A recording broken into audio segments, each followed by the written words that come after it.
start, can I ask colleagues if anyone has any declarations of interest for the record? Yeah. Chris? So I have been a member of two of the three unions represented here today. That's the RMT and the TSSA, and I have worked indirectly for two of the witnesses in panel 2. Okay. Thanks, Chair. In former times, before privatisation, I worked for British Rail, and I was a member of the NUR, which was a forerunner of the RMT. I was also a member of the TSSA, and I'm also a member of a number of trade union groups, including ASLEF and the RMT parliamentary group. Thank you. Anyone else of declaration? I'm a member of the RMT parliamentary group. Okay. Thank you. Good morning to our panel. Thank you for your time this morning. Just for the record, could I ask you to give your name and position, starting Mr. Whelan. Good morning, Chair. I'm Mick Lynch. I'm General Secretary of the Train Drivers Union, ASLEF. Thank you. Good morning. I'm Frank Ward, Interim General Secretary of the TSSA. Thank you. Yeah, good morning. Mick Lynch, General Secretary at RMT. Thank you. My colleagues and I will have a number of questions for you all this morning, and we'll delve into what is quite a complex situation. But before we do, I just want to put the session in context. We're hearing from yourselves in this part of the session. Later we'll be hearing from Network Rail and the Rail Delivery Group, and next week we'll be having the Rail Minister in front of us. What I'm hoping we get out of these sessions is to get some greater clarity on where we are with the dispute and what the prospects are of a resolution sooner rather than later. So before we delve into the specific issues, can I just ask the three of you, in very broad terms, how close are we to having these disputes resolved? On a, let's say, on a scale of 1 to 10, whereas 1, you remain on different planets, 10, I can go out and buy a hat for the wedding. Where are we, Mr. Whelan? Thank you, Chair. I think you include 0 in your 1 to 10, and we're further away than when we started. Okay, that's clear. Mr. Ward? I wouldn't disagree with that. Okay, Mr. Lynch? I wouldn't be able to say. It depends on discussions. I'm not going to use a scale, but we haven't got an agreement, and until we get an agreement, we're not close to it, really. Okay, well, that's not as optimistic as I'd hoped. So, are discussions happening at the moment? No. Okay. We've been invited to discussions tomorrow. Okay. Yeah, discussions are... We had a discussion with Network Rail yesterday, and we'll be having one with the RDG, Rail Delivery Group, for the TOCs on Thursday. And can you see, start with you, Mr. Lynch, because you seem to be the most positive of the three, although it's relative. Where do you see a possible landing zone for an agreement? Is it on pay? Is it on the wider conditions, industry reform? Where do you see a possible zone for coming to an agreement? Well, all of those issues has to be dealt with. Our dispute that we put to the companies is based on job security, so they wanted to make thousands of redundancies. That may change to lower thousands or into hundreds, we don't know. That's Network Rail and the TOCs. We have got an issue about what they're calling modernisation, and there are some aspects of modernisation, development of the railway and development of working conditions and terms and conditions and contractual elements. But we're a long way on pay. I mean, the inflation rate that we use for this year is currently in excess of 14%, and that's the one that the railway use. The previous offer we had is 4%. The cumulative inflation for 22 and 23 will be in excess of 20%. We've been offered on the TOCs 8% for those 2 years, so it's less than half, and we've been offered 9% by the Network Rail, which is less than half again. But let's not forget, we haven't had a pay rise in many of these companies for 3 and 4 years. So we are having our wages reduced, spending power at the supermarket and with the energy companies and everything else, year on year on year, and every week that passes it gets worse. They're also seeking such drastic changes, such as the elimination of ticket offices in Britain. There will be no, under their current proposals, which are sponsored and put forward by the Department for Transport, there will be no ticket offices. And the last version of the offer that we had from the talks, there will be no guards either. So these are very stark choices. Plus they want to dilute all of our contractual terms and conditions virtually. So it's a very strong challenge for us. And even if a revised package comes forward on that basis, which includes elements as far as the government wants to be addressed, and this is completely directed by the government in every element, I don't know if any of our members will go anywhere near accepting those proposals. They are such profound changes that they'll be very difficult for any union to accept. And one of the previous times I was here, we had the P&O chairman and said, no, he said to us, to this committee, no union in its right mind would accept what I want to propose or would have proposed. And we're in similar territory with the railways at the moment. So the landing zone will have to deal with all of those elements, as it's called, but I can't see the landing zone from here. We'll have to see what the talks say, and I don't know what our members will make of that when they get to read this stuff in detail. And Mr. Ward, your union settled with one of the disputes, but remain, that was with Network Rail, but you remain in dispute with the RDG. Yep. From what you agreed with Network Rail, can you see a sort of spillover, if that's the correct phrase, to reaching a settlement with the RDG? Well, we had two agreements with Network Rail, one on behalf of management staff, which we entered into last August, and then one on behalf of general grades and controllers, which was settled in December.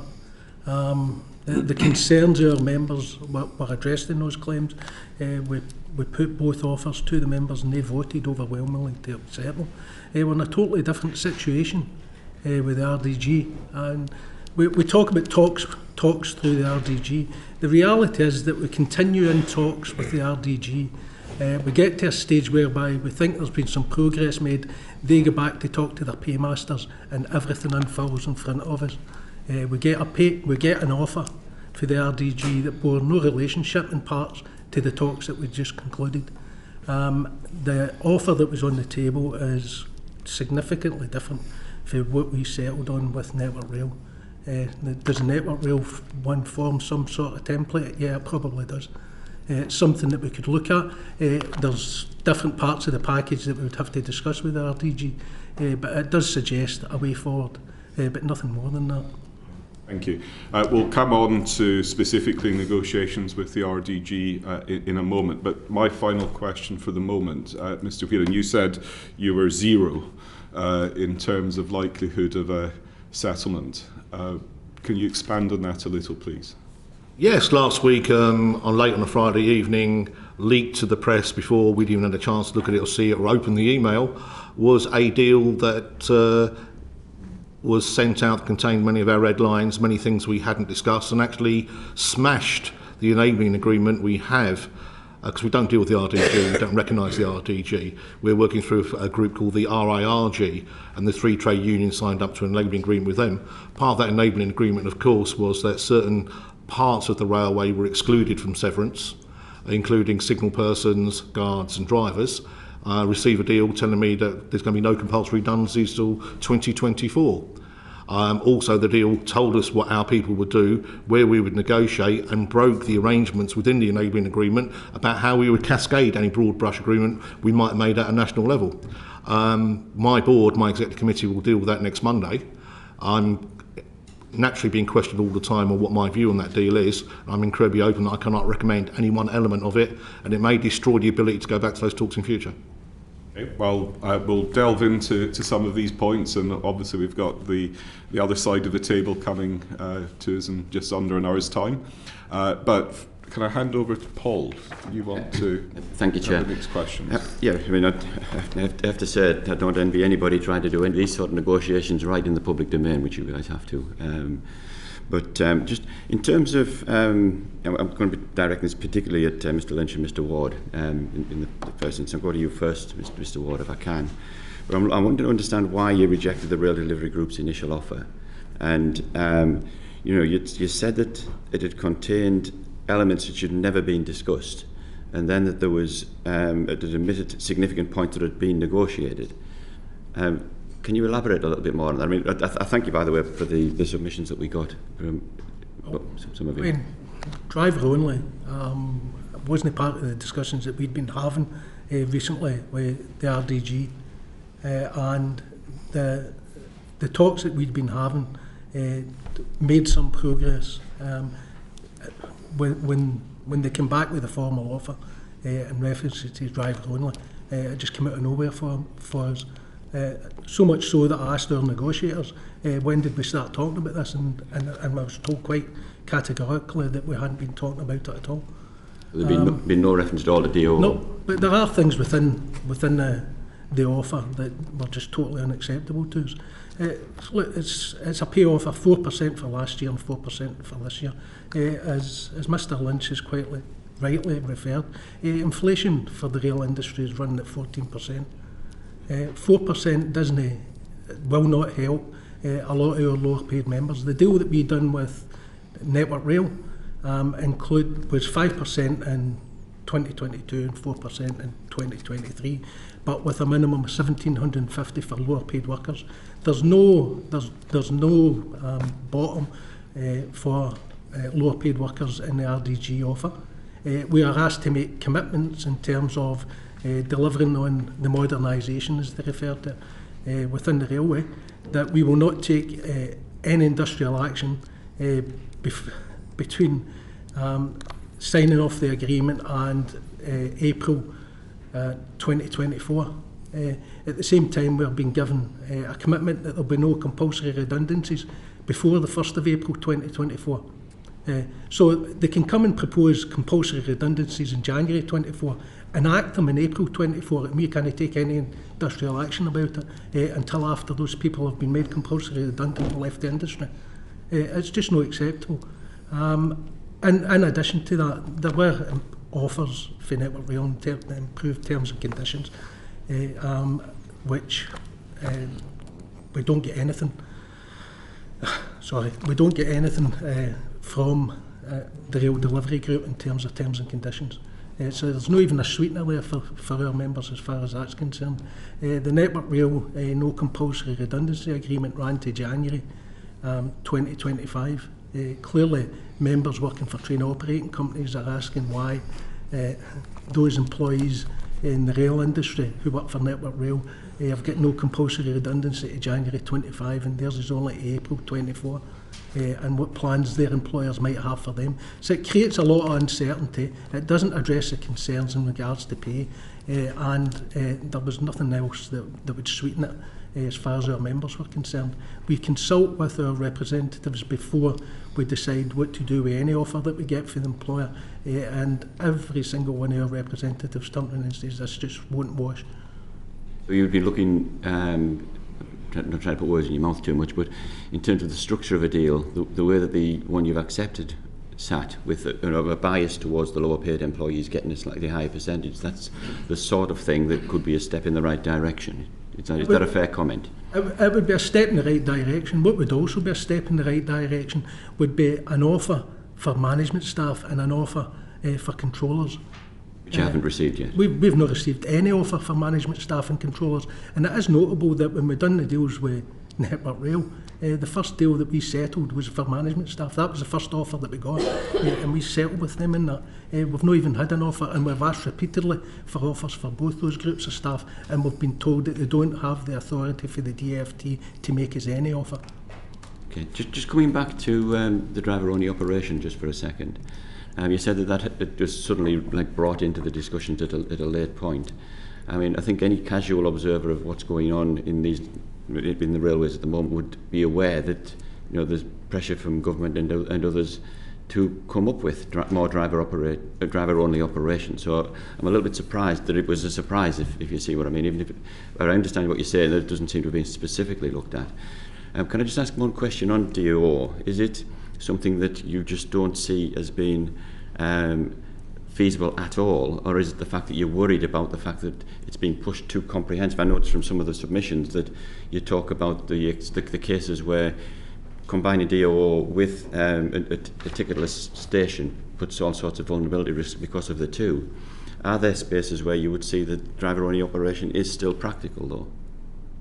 Or is it just a no-no completely? I'm just trying to understand whether it's a partial stop or a full stop.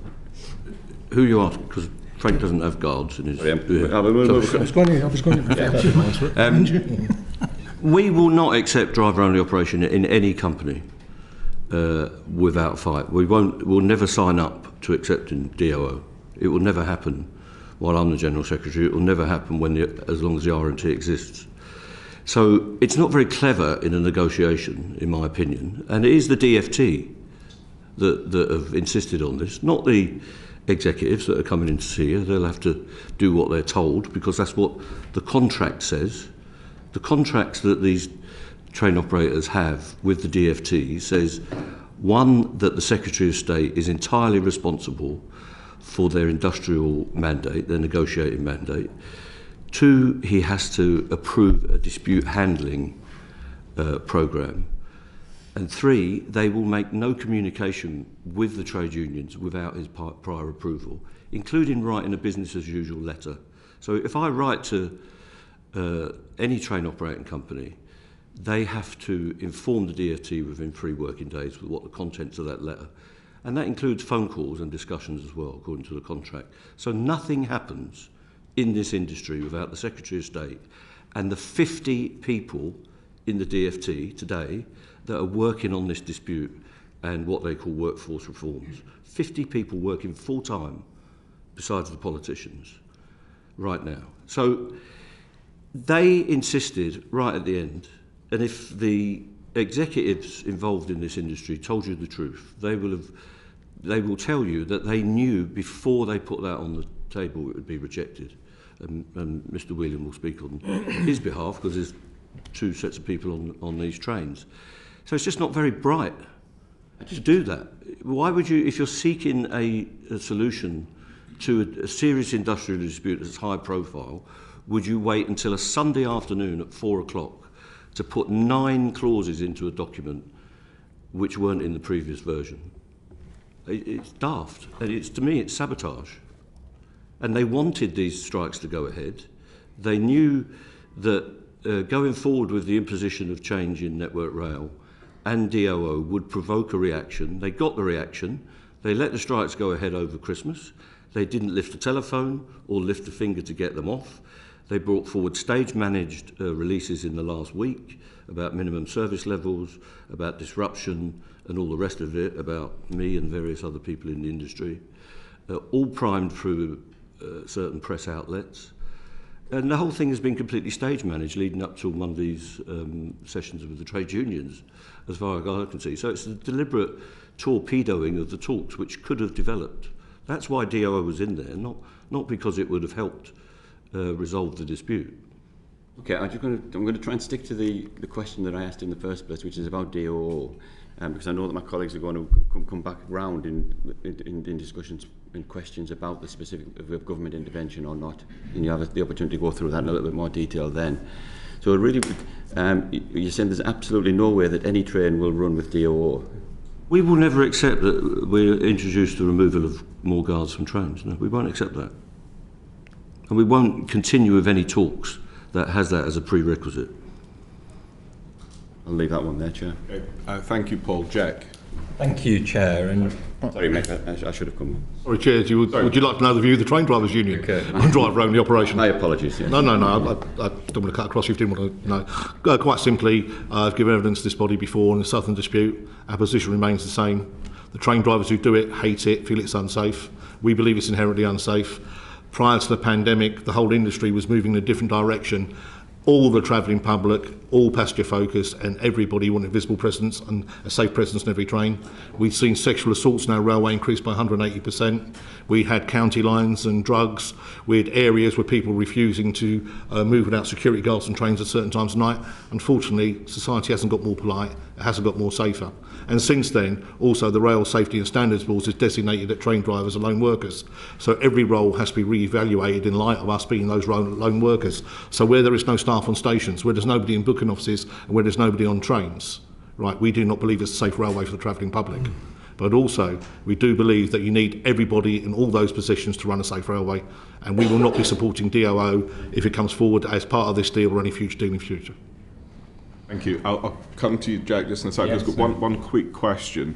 Is there a difference from your perspective from driver-only operated and driver-controlled operated, i.e. there is another person on the train, they might not be opening and shutting the doors? No. It's about dispatch. It's about our Victorian infrastructure. It's about DOO was delivered at a time when we had 3-car trains and you dropped the window light on the side and you could see back along the length of the train. It wasn't designed for 12 and 13-car trains with 1,300 people on and one body to protect them. And if that one body gets injured or has a medical incident, there is nobody to look after the travelling public. That was not what DOO was designed for. Also, DOO initially was in intensive urban areas where there was a station every couple of minutes. Modern proposals are for DOO everywhere, where maybe 27, 30 minutes, or even now between stations, where anything can happen to the travelling public and there is no protection. And we cannot support that. I want to come to Jack, but that's just a slightly different position that's been taken there, Chair. I just wanted to just come back on that just slightly. very quickly, because Just in the sense that, you know, you're saying that it's not appropriate for, you know, the long big trains, but the little ones is where it was introduced in the first place. Is there therefore not still a window for some use in certain environments? That's okay. I don't believe so. I think the real problem with the nature of modern society and the dangers to the travelling public and to the staff on the railway preclude anybody from working alone. Thank you, Jack. Thank you, Chair. And my questions are mainly to Mr. Whelan. And first, around an offer on paying conditions. Have you received an offer from RDG? Well, the first I knew was when my media person rang me up and said, "What do you say about the offer?" If I can go slightly backwards to explain the chronology, it might assist. I'd been approached by Mr. Montgomery, who you're going to speak to later, the Friday of Christmas week, saying, "Can we meet next week?"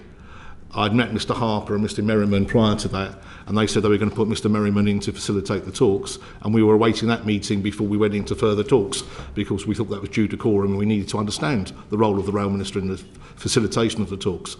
But also pointing out that at a point in time that, unfortunately, like anybody else, my negotiating team has a right to take leave, and we had no availability. 2 of the 3, and I'm one of the team, were out of the country and not available, and we couldn't have met anyway. I then, not surprisingly, very quickly received an email from the Rail Minister's Department saying, could we meet? And we met on Monday, which was the first available slot, for the same reason that I gave to the negotiators of the RIRG. So, to my surprise, I did have a text from Mr. Montgomery on the Friday morning, and he was on my list of people to ring back when I finished my other things I had to do that day. Could we talk? But my first knowledge of the deal that contained so many red lines and so many things we hadn't discussed was when we were being asked by the press our view on the deal. I went back through my emails later, after having said I hadn't said the deal, to find out that I had been sent an email at 15:18. So in terms and then of the this, press release went out 20 minutes later. So in terms of the deal that you've been offered, which aspects of that are acceptable to your members and which aspects are not? There is not one line in that deal, from the opening comments to the final full stop, that I could recommend, because the deal basically says that we rip up every agreement we have, local and national, forever and a day, have no right to negotiate in future, and it'll be forced upon our members in the talks, which was not what we agreed within the enabling agreement. What we agreed as joint trade unions in the enabling agreement, that we would agree at a high level things be passed down to our 15 negotiating groups on the talks, and then they would then negotiate separately on those items if they could. And if they could then make a recommendation, we would then put that to our members in those different companies. Part of the difficulty we have is there isn't a one-size-fits-all deal. I've got companies, because of the fractionalisation of the railway and the cutting and carving up of the map, where I've got 3 sets of drivers on different conditions in one company. So every deal and every aspect of a deal may impact upon those terms and conditions and the ability to do a deal in a different way. So what would you like to see in a deal to make it so that it would be near to something that you would accept? I think we're very much getting to the point whereby after 4 years without a pay offer, a significant pay offer, that we need a clean pay offer to move forward, to get out of the current strife that we're in, to go back to the table clean, to look it forward. Most of what's contained in that deal, there's no modernisation in that deal, there is no reform. It is basically a productivity grab. Hundreds and hundreds of millions of pounds of productivity for nothing, for a 20% cut in pay. And strange enough, I do see the role of trade unions to protect the standards of living of the people they represent.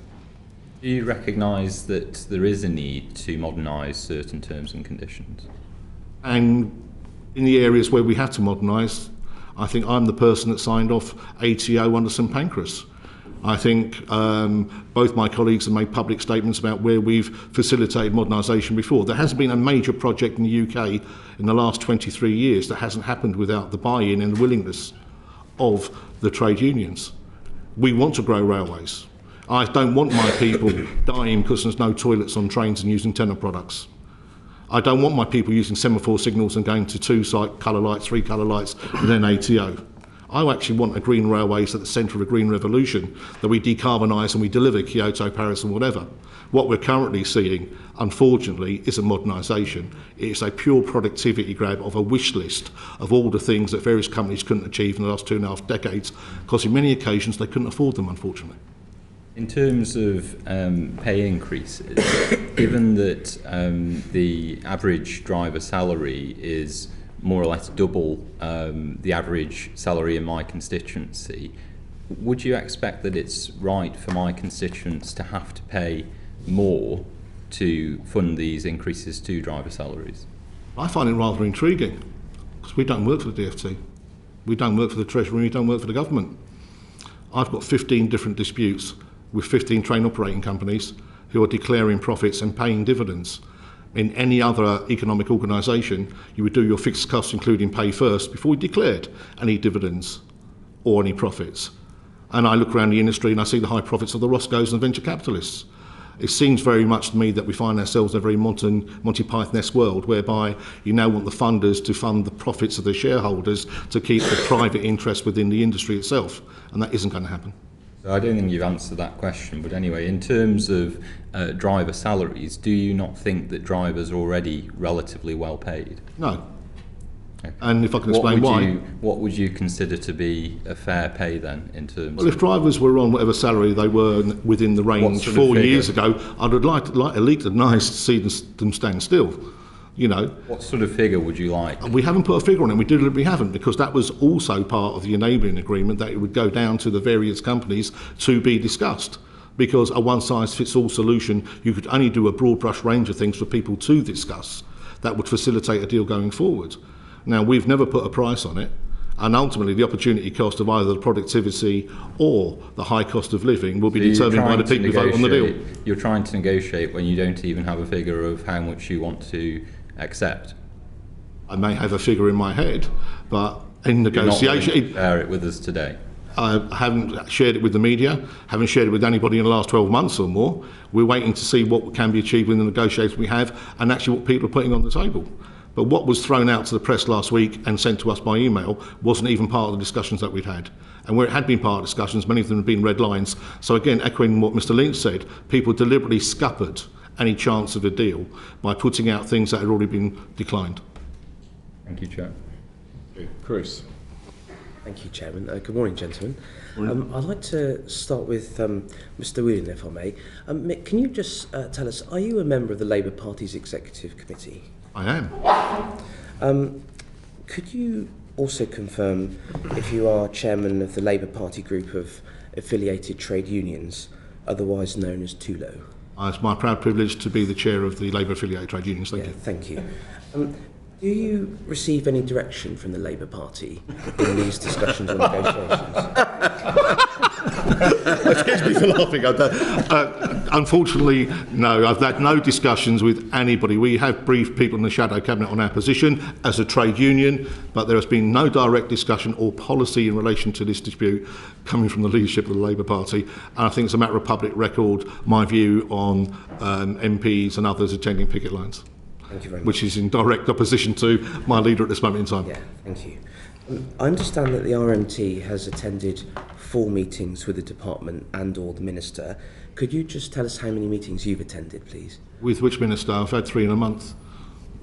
Well, the minister, one of the ministers for transport. How many meetings have you had with the department for transport? In recent times, never met Mr. Shaps in person. Dealt with him. I'm sorry, I'm trying to work it out for you. the Sorry, DFT.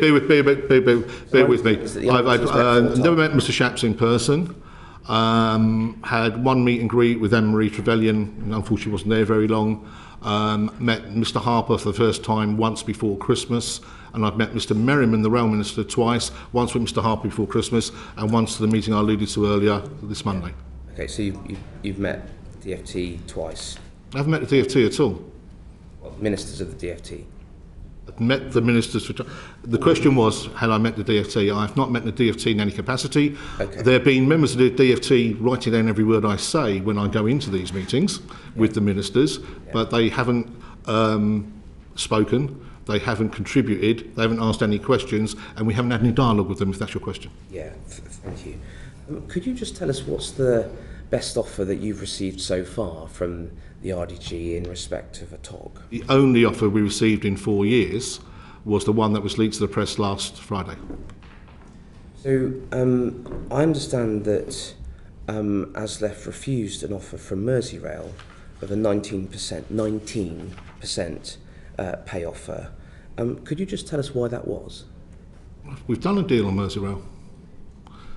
I don't recollect the 90% offer. So 19% over 2 years, I understand?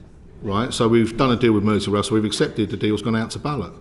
We're waiting for the result of that ballot, so we've recommended that deal to our members. Yeah, okay, so in which case you have accepted an offer? I think sometimes people don't understand how trade unions work, and you've been a member of 2 of the rail unions, so you know that when an offer is made, it goes to the people that have to actually do the conditions, whatever, and they decide whether it's acceptable or not. So we have a member-driven policy that we don't put any deal out that we can't recommend.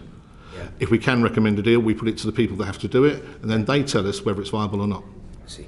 So that has been that deal has been done, and you have agreed that offer for Merseyrail. I think the result comes in next week. Okay. To my knowledge, but if that's incorrect, I will come back to you. That's all right, and that's the only operator. That's the only operator you've accepted an offer from. No, we've done deals. We've currently done deals in Hull Trains. Okay. Quite obviously, because it's a Westminster problem, we've done deals in Wales and Scotland. Yep. And we had a number of long-standing multi-year deals in place. We've done deals with Crossrail. Yep. Thank you. So we have done deals. Could you just tell us? Are you in dispute with any freight operators? Yes. That's which ones? Sorry, we represent all the freight operators. I know, but I mean, they're separate companies. Yeah. So as far as I understand, most of the freight operators we've had of above RPI offers with no strings. Yeah. So have you accepted any? I would have to go back. In the last couple of years, we have done deals with various freight operators. The actual content of those deals I can provide to the committee subsequently. We'd be grateful for that. But currently, you're not in dispute with any of the freight operators? No. No, okay, that's fine. Thank you very much. Frank, could I come to you next, please? Band 1 to 4, Management Band 1 to 4 of Network Rail, you collectively represent. Could you just tell us what the highest salary is within that band that you collectively bargain for on behalf of them? No, I would have to come back to you in writing on that. I understand that highest salary to be £190,000. That may well be the case. I mean, there are people... So could you just repeat that? I couldn't hear. That may well be the case, but I would have to go and check it and come back to you. I mean, there are people in Network Rail that are paid more than that as well, out with bands 1 to 4. The CEO is paid, over £500,000. Yeah. And could you just confirm, you accepted or came out of a dispute quite early on with that management band, didn't you? Yeah, we did. Yeah. Could you just tell us why that was? Our management members voted to take industrial action, first time ever in my recollection. And ultimately, when we started talking, we got an offer. As is our normal practice, we put the offer to the representatives who believed that it was worthy of going to the members. We put it to the members, and the members voted overwhelmingly to accept it. Yeah. That's why we came out of dispute. Yeah. Thank you very much. Mick Whelan, can I just come back to you one final question? In October last year, we understand it that the general secretaries of a number of trade unions, as well as members of the shadow cabinet, attended a fully funded visit by the TUC to go to Spain to meet your counterparts there to discuss the sorts of issues you face and in effect get hints and tips. Would you just confirm for us whether or not you joined that visit, or any representative of ASLEF joined that visit? No representative of ASLEF was on that visit. Thank you very much. Mick Lynch, could I come to you next? Certainly. Briefly. In December, Network Rail put an offer, I think, to you on behalf of your members of 9% over 2 years, with a minimum... 3 years. You get anything last year? Okay, thank you.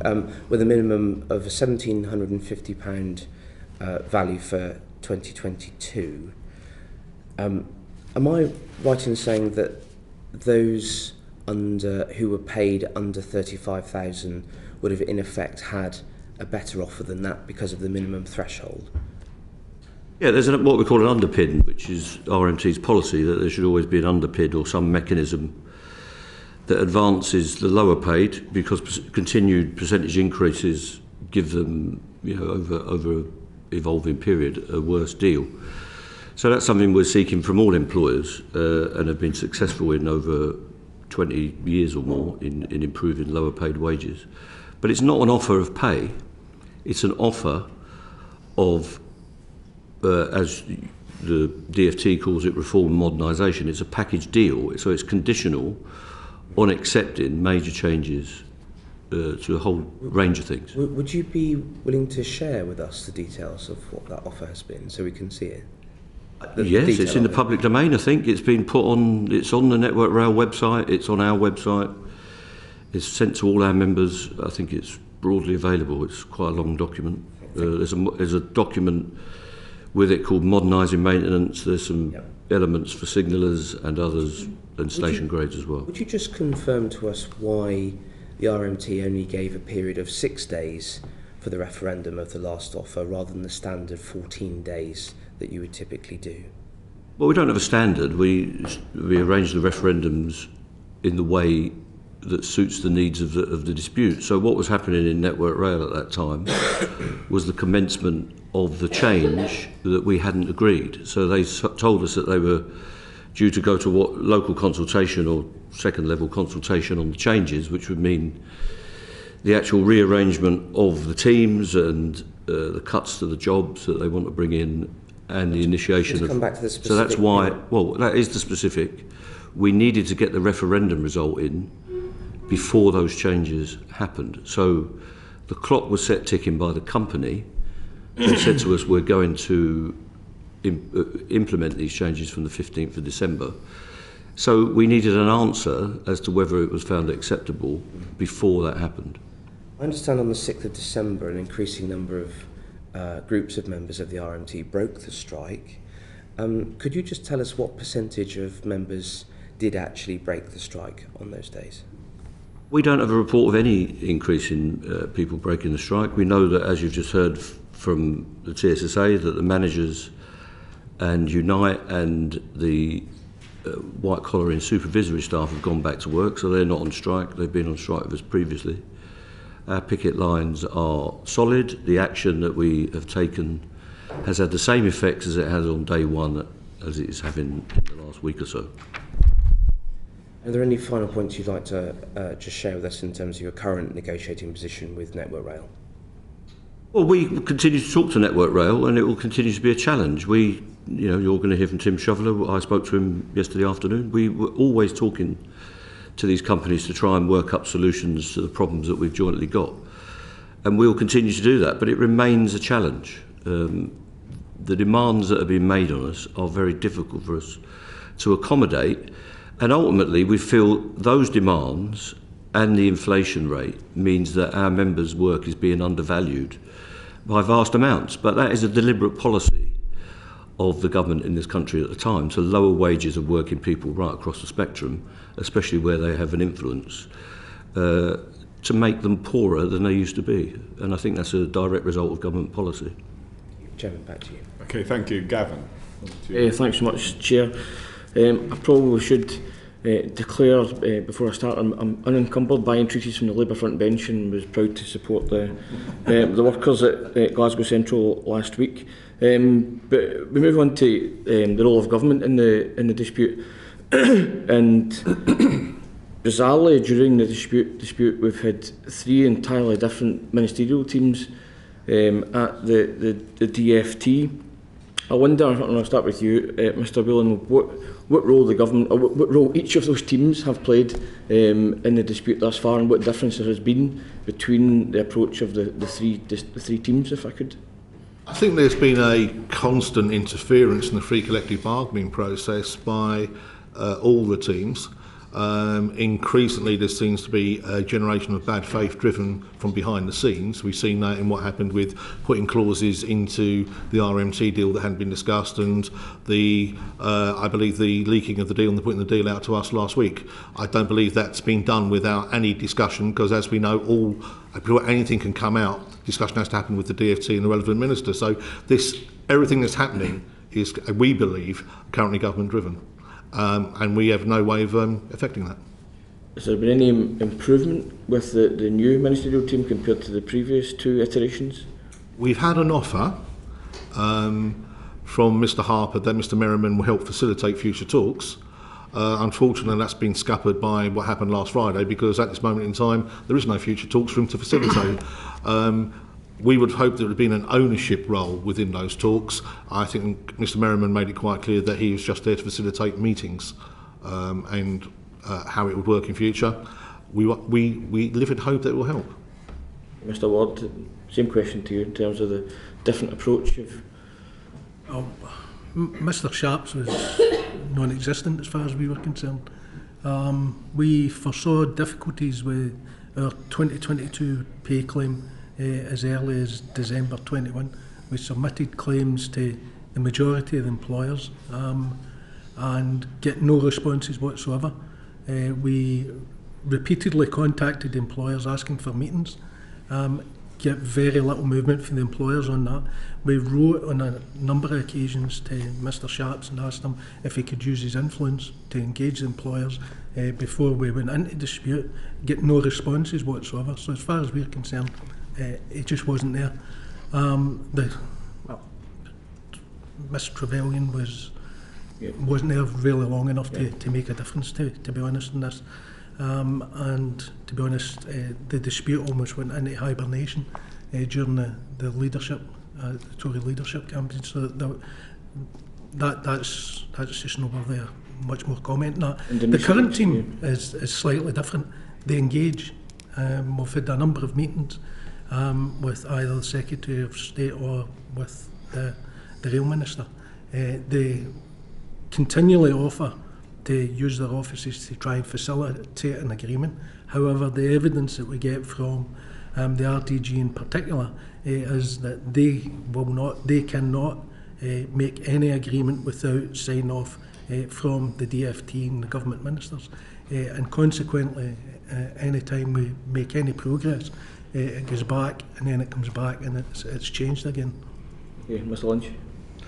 Yeah, so I believe this whole situation, the dispute and all the elements of it have been conceived in the DFT, going back to when Mr Heaton Harris was the Rail Minister under Mr Shapps. So this is Mr Shapps' project, if you like, and this dispute is his bequest to the rest of us that we've all got to deal with. And I believe he's still involved quite heavily when the documents go round Whitehall. I think there's a steer from the business department, and that's fine. But Mr Harper and Mr Merriman are very pleasant to deal with. They're a much better relationship. I think we'd all say that. on a one-to-one and dealing with, even, I'm sure, with the employers, it's a much better relationship. But I always say it's about product. The template has been set by previous administrations in the DFT, and there is a strong hand of the Treasury on top of all of that about what's going on. And they say to us directly that we cannot move very far on this, the merits of your own dispute, because what it will say about health, education and every other public servant that we've got involved with all the issues going on now. But it is, you can tell it is, because in ScotRail we've made a settlement. In Transport for Wales we've all made settlements. Merseyrail, which is outside their bounds, settlements. Tyne and Wear Metro, outside the DFT, settlements. London Transport, settlements. Everywhere where the DFT's hand is not the control on the tiller, we have made settlements in this industry, and we've made them in the private sector. As far as I'm concerned, we still deal with private engineering companies, even cleaning contractors, bus companies, ferry companies, all sorts of people in transport make settlements with our unions, apart from those ones directly controlled by the DFT, and it's in the contract. The service contract that they have with the Department for Transport gives to the Secretary of State ultimate power in the negotiating room, even though he's not there. So the entire project is a conception of the DFT. And that leads me on quite well to, you said previously to the committee that Scottish Government or Scottish politicians, essentially, it's your impression that they want to resolve the issue, and obviously since then issues have been resolved, but politicians down here want to exacerbate the issue. I wonder if you could maybe elaborate on that with any sort of specifics regard to some of the issues at play, whether it's driver-only operation or whether it's Sunday working practices or no compulsory redundancies, etc. What's your take on a different approach? And that obviously applies to Wales and what have you as well.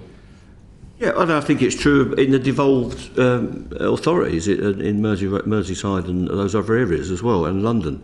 They do want to find solutions, and I think what we get from the DFT is provocations in language, and also what is put into the documents. But you can also see it the way that they run the railway. When there's a Network Rail strike, they shut Scotland and they shut large parts of Wales, and they choose to run the parts that connect to England. It's quite cynical in my view, the way they work it. And I know, because I've met the Scottish transport ministers and we engage with senior people in transport portfolio, I think it's called, in the Welsh Government, that they are seething about the way they're treated. They don't get an input into what is a GB-wide infrastructure that we all need to connect up our communities and our economies, and they get no say whatsoever from the DFT. It's not a partnership arrangement between the transport ministers or portfolio holders, and we know that the northern mayors are absolutely seething about the transport services they get on non-strike days and strike days. And it seems to me that there is almost a Stalinist obsession, can I say it, in the DFT about central control, and you can see that in the contracts. British Rail would never have tolerated the amount of interference from the Secretary of State. The chairman of British Rail would have been told to get on with running that business and be accountable to bodies like this, and the Minister, of course, and to Parliament, but on a report-back basis, not an interference basis. The DFT is not allowing the Scottish and Welsh authorities to have any influence on this dispute, even though they are completely affected by it. Sure. And as I for TSA get anything, or TSSA get anything to add to that? I'm conscious I need to move on to minimum service levels. I mean, I think we've seen the massive briefing process that's gone on through the media and elsewhere, and it can only be happening from the Ministry and the DFT. And every time that happens, it hampers any ability to realistically sit down in good conscience and try and find a way forward. So to move on to the introduction yesterday of the minimum service levels legislation, given the point that Mr Lynch just made about essentially the point I made just in the chamber as well, that if Anti-West Coast and Transpennine can be able to deliver minimum service levels at the best of times at the moment, it's quite something. But what's your take, what's the ASLEF's take to this legislation as it stands? Quite naturally, we have an antipathy towards it. We will seek to see what legal avenues we can take to challenge it. It won't solve the current dispute because by the time it comes through Parliament, goes through the Lords and becomes law, and then the various activities associated with it from all the different companies sitting down and agreeing on separate levels, we're an awful long way away from actually having any current impact. What it does do is exacerbate the current situation, but also I don't see how it can operate safely. I remember when there was a National Fire Brigade dispute, we came to as an industry and said we had to run the whole railway as we did normally, otherwise it'd be unsafe. So if you're talking about running the railway partially, you've already decided nationally that it'd be unsafe to do so. We await events. TSSA? I heard the Minister selling it across all the airwaves yesterday as a safety measure. I would invite the committee to ask the Transport Minister if he's had any safety concerns during the process of this dispute that would cause him to believe that such legislation is actually necessary. Okay, and Mr Lynch? Well, it tickles me that they will put non-qualified people into signal boxes to break strikes, and they'll have safety incidents, which they have every time they have a strike, when managers break the rules and break their competency basis.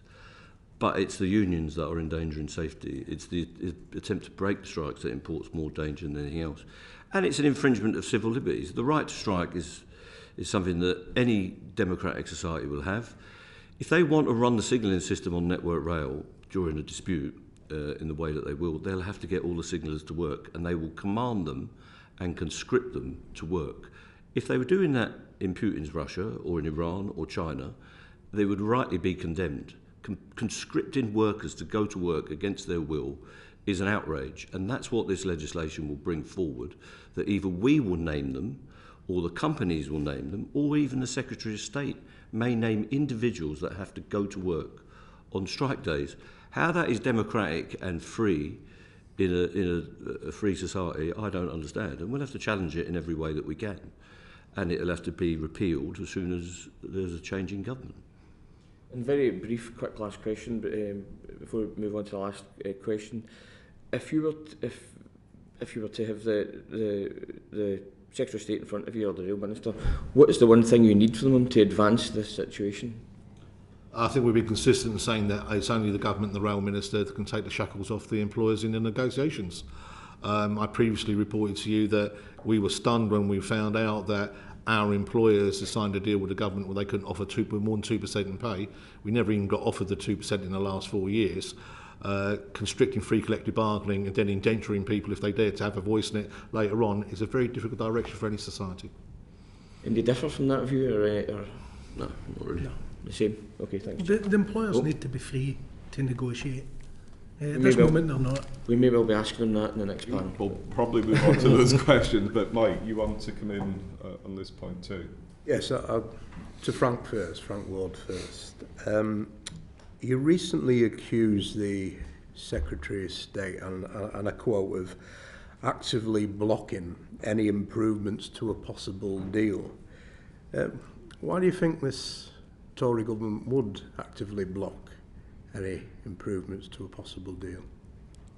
Mr Lynch said earlier, I think it's something they've inherited for a previous Secretary of State for Transport. This is an agenda that's been pursued by the government, and it's very much anti-trade union, and we've seen the evidence of that yesterday.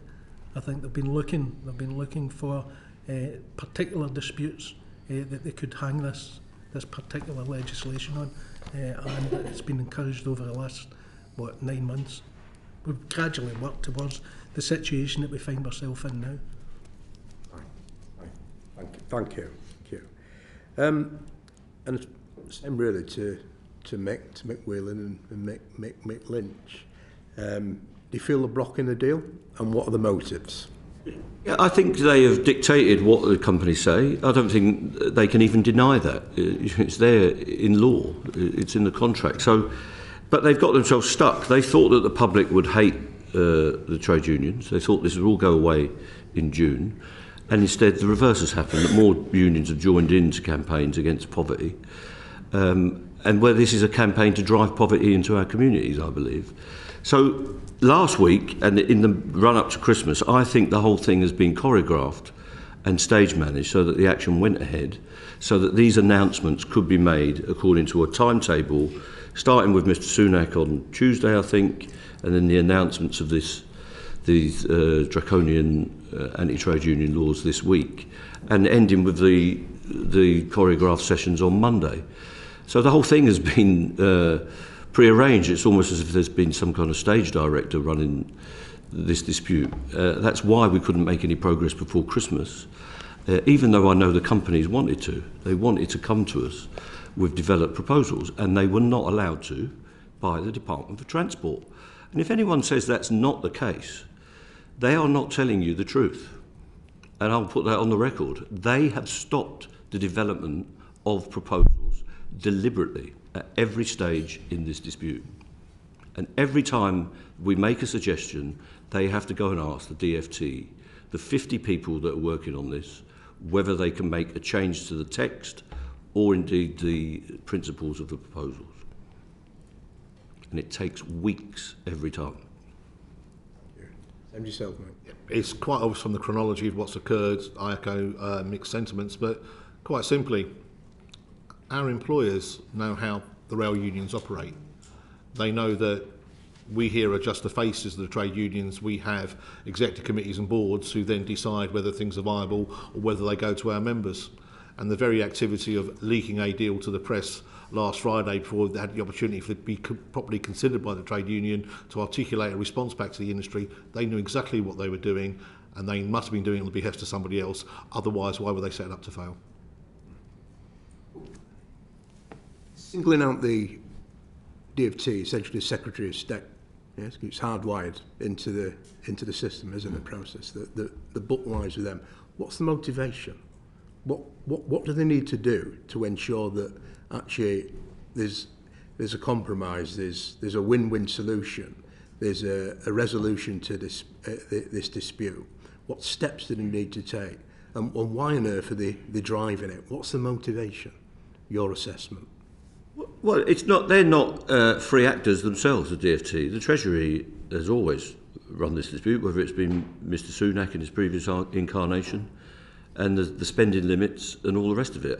They decided to defund the railway by 2 billion, plus 2 billion in London Transport, and we've got loads of problems over there that have been slightly hidden by the national dispute. But the defunding of the railway system in general is at the bottom of this, and there's an attempt to defund a lot of services, I believe, and that's what is at the heart of all of the public sector disputes at the moment, that they're not funded properly and people aren't paid properly. People are getting poorer every week.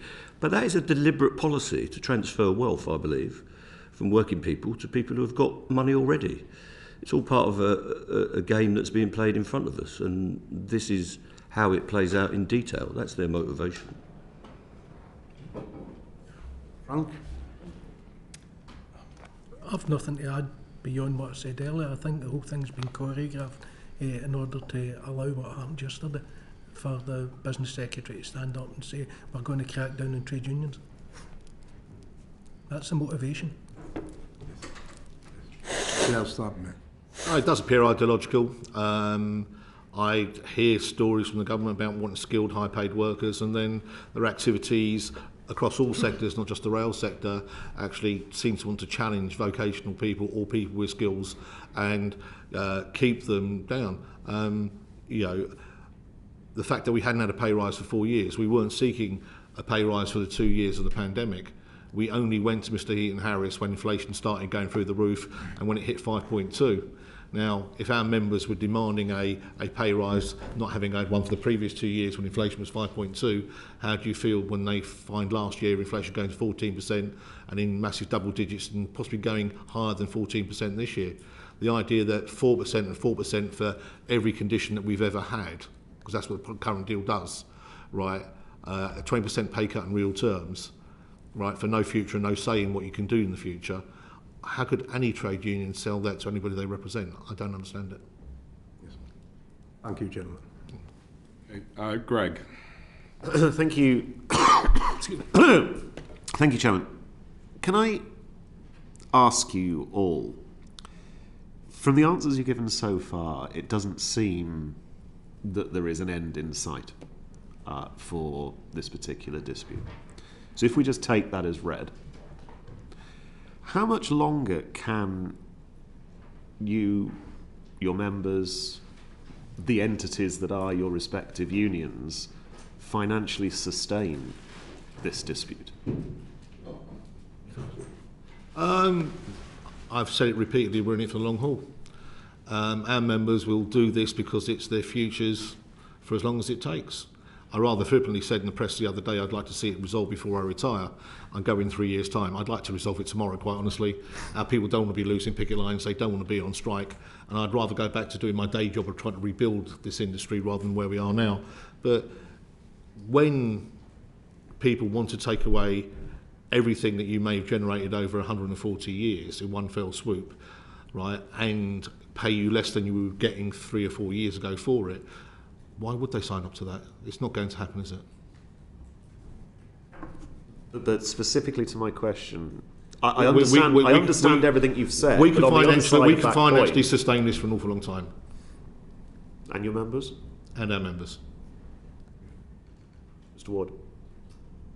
I mean, respectfully, I would probably turn the question on its head and ask how long do you think the DFT can afford to financially sustain the losses that the train operating companies in particular will be incurring as a consequence of this, which they are contractually bound to do, given their hand in actually managing these disputes. As far as our members are concerned, at some point in the near future we're going to be balloting our members, and they'll tell us at that point in time how long they're willing to continue with this, but it's really down to our members. At this moment in time, they seem to have the backbone to continue with this for a long time if necessary.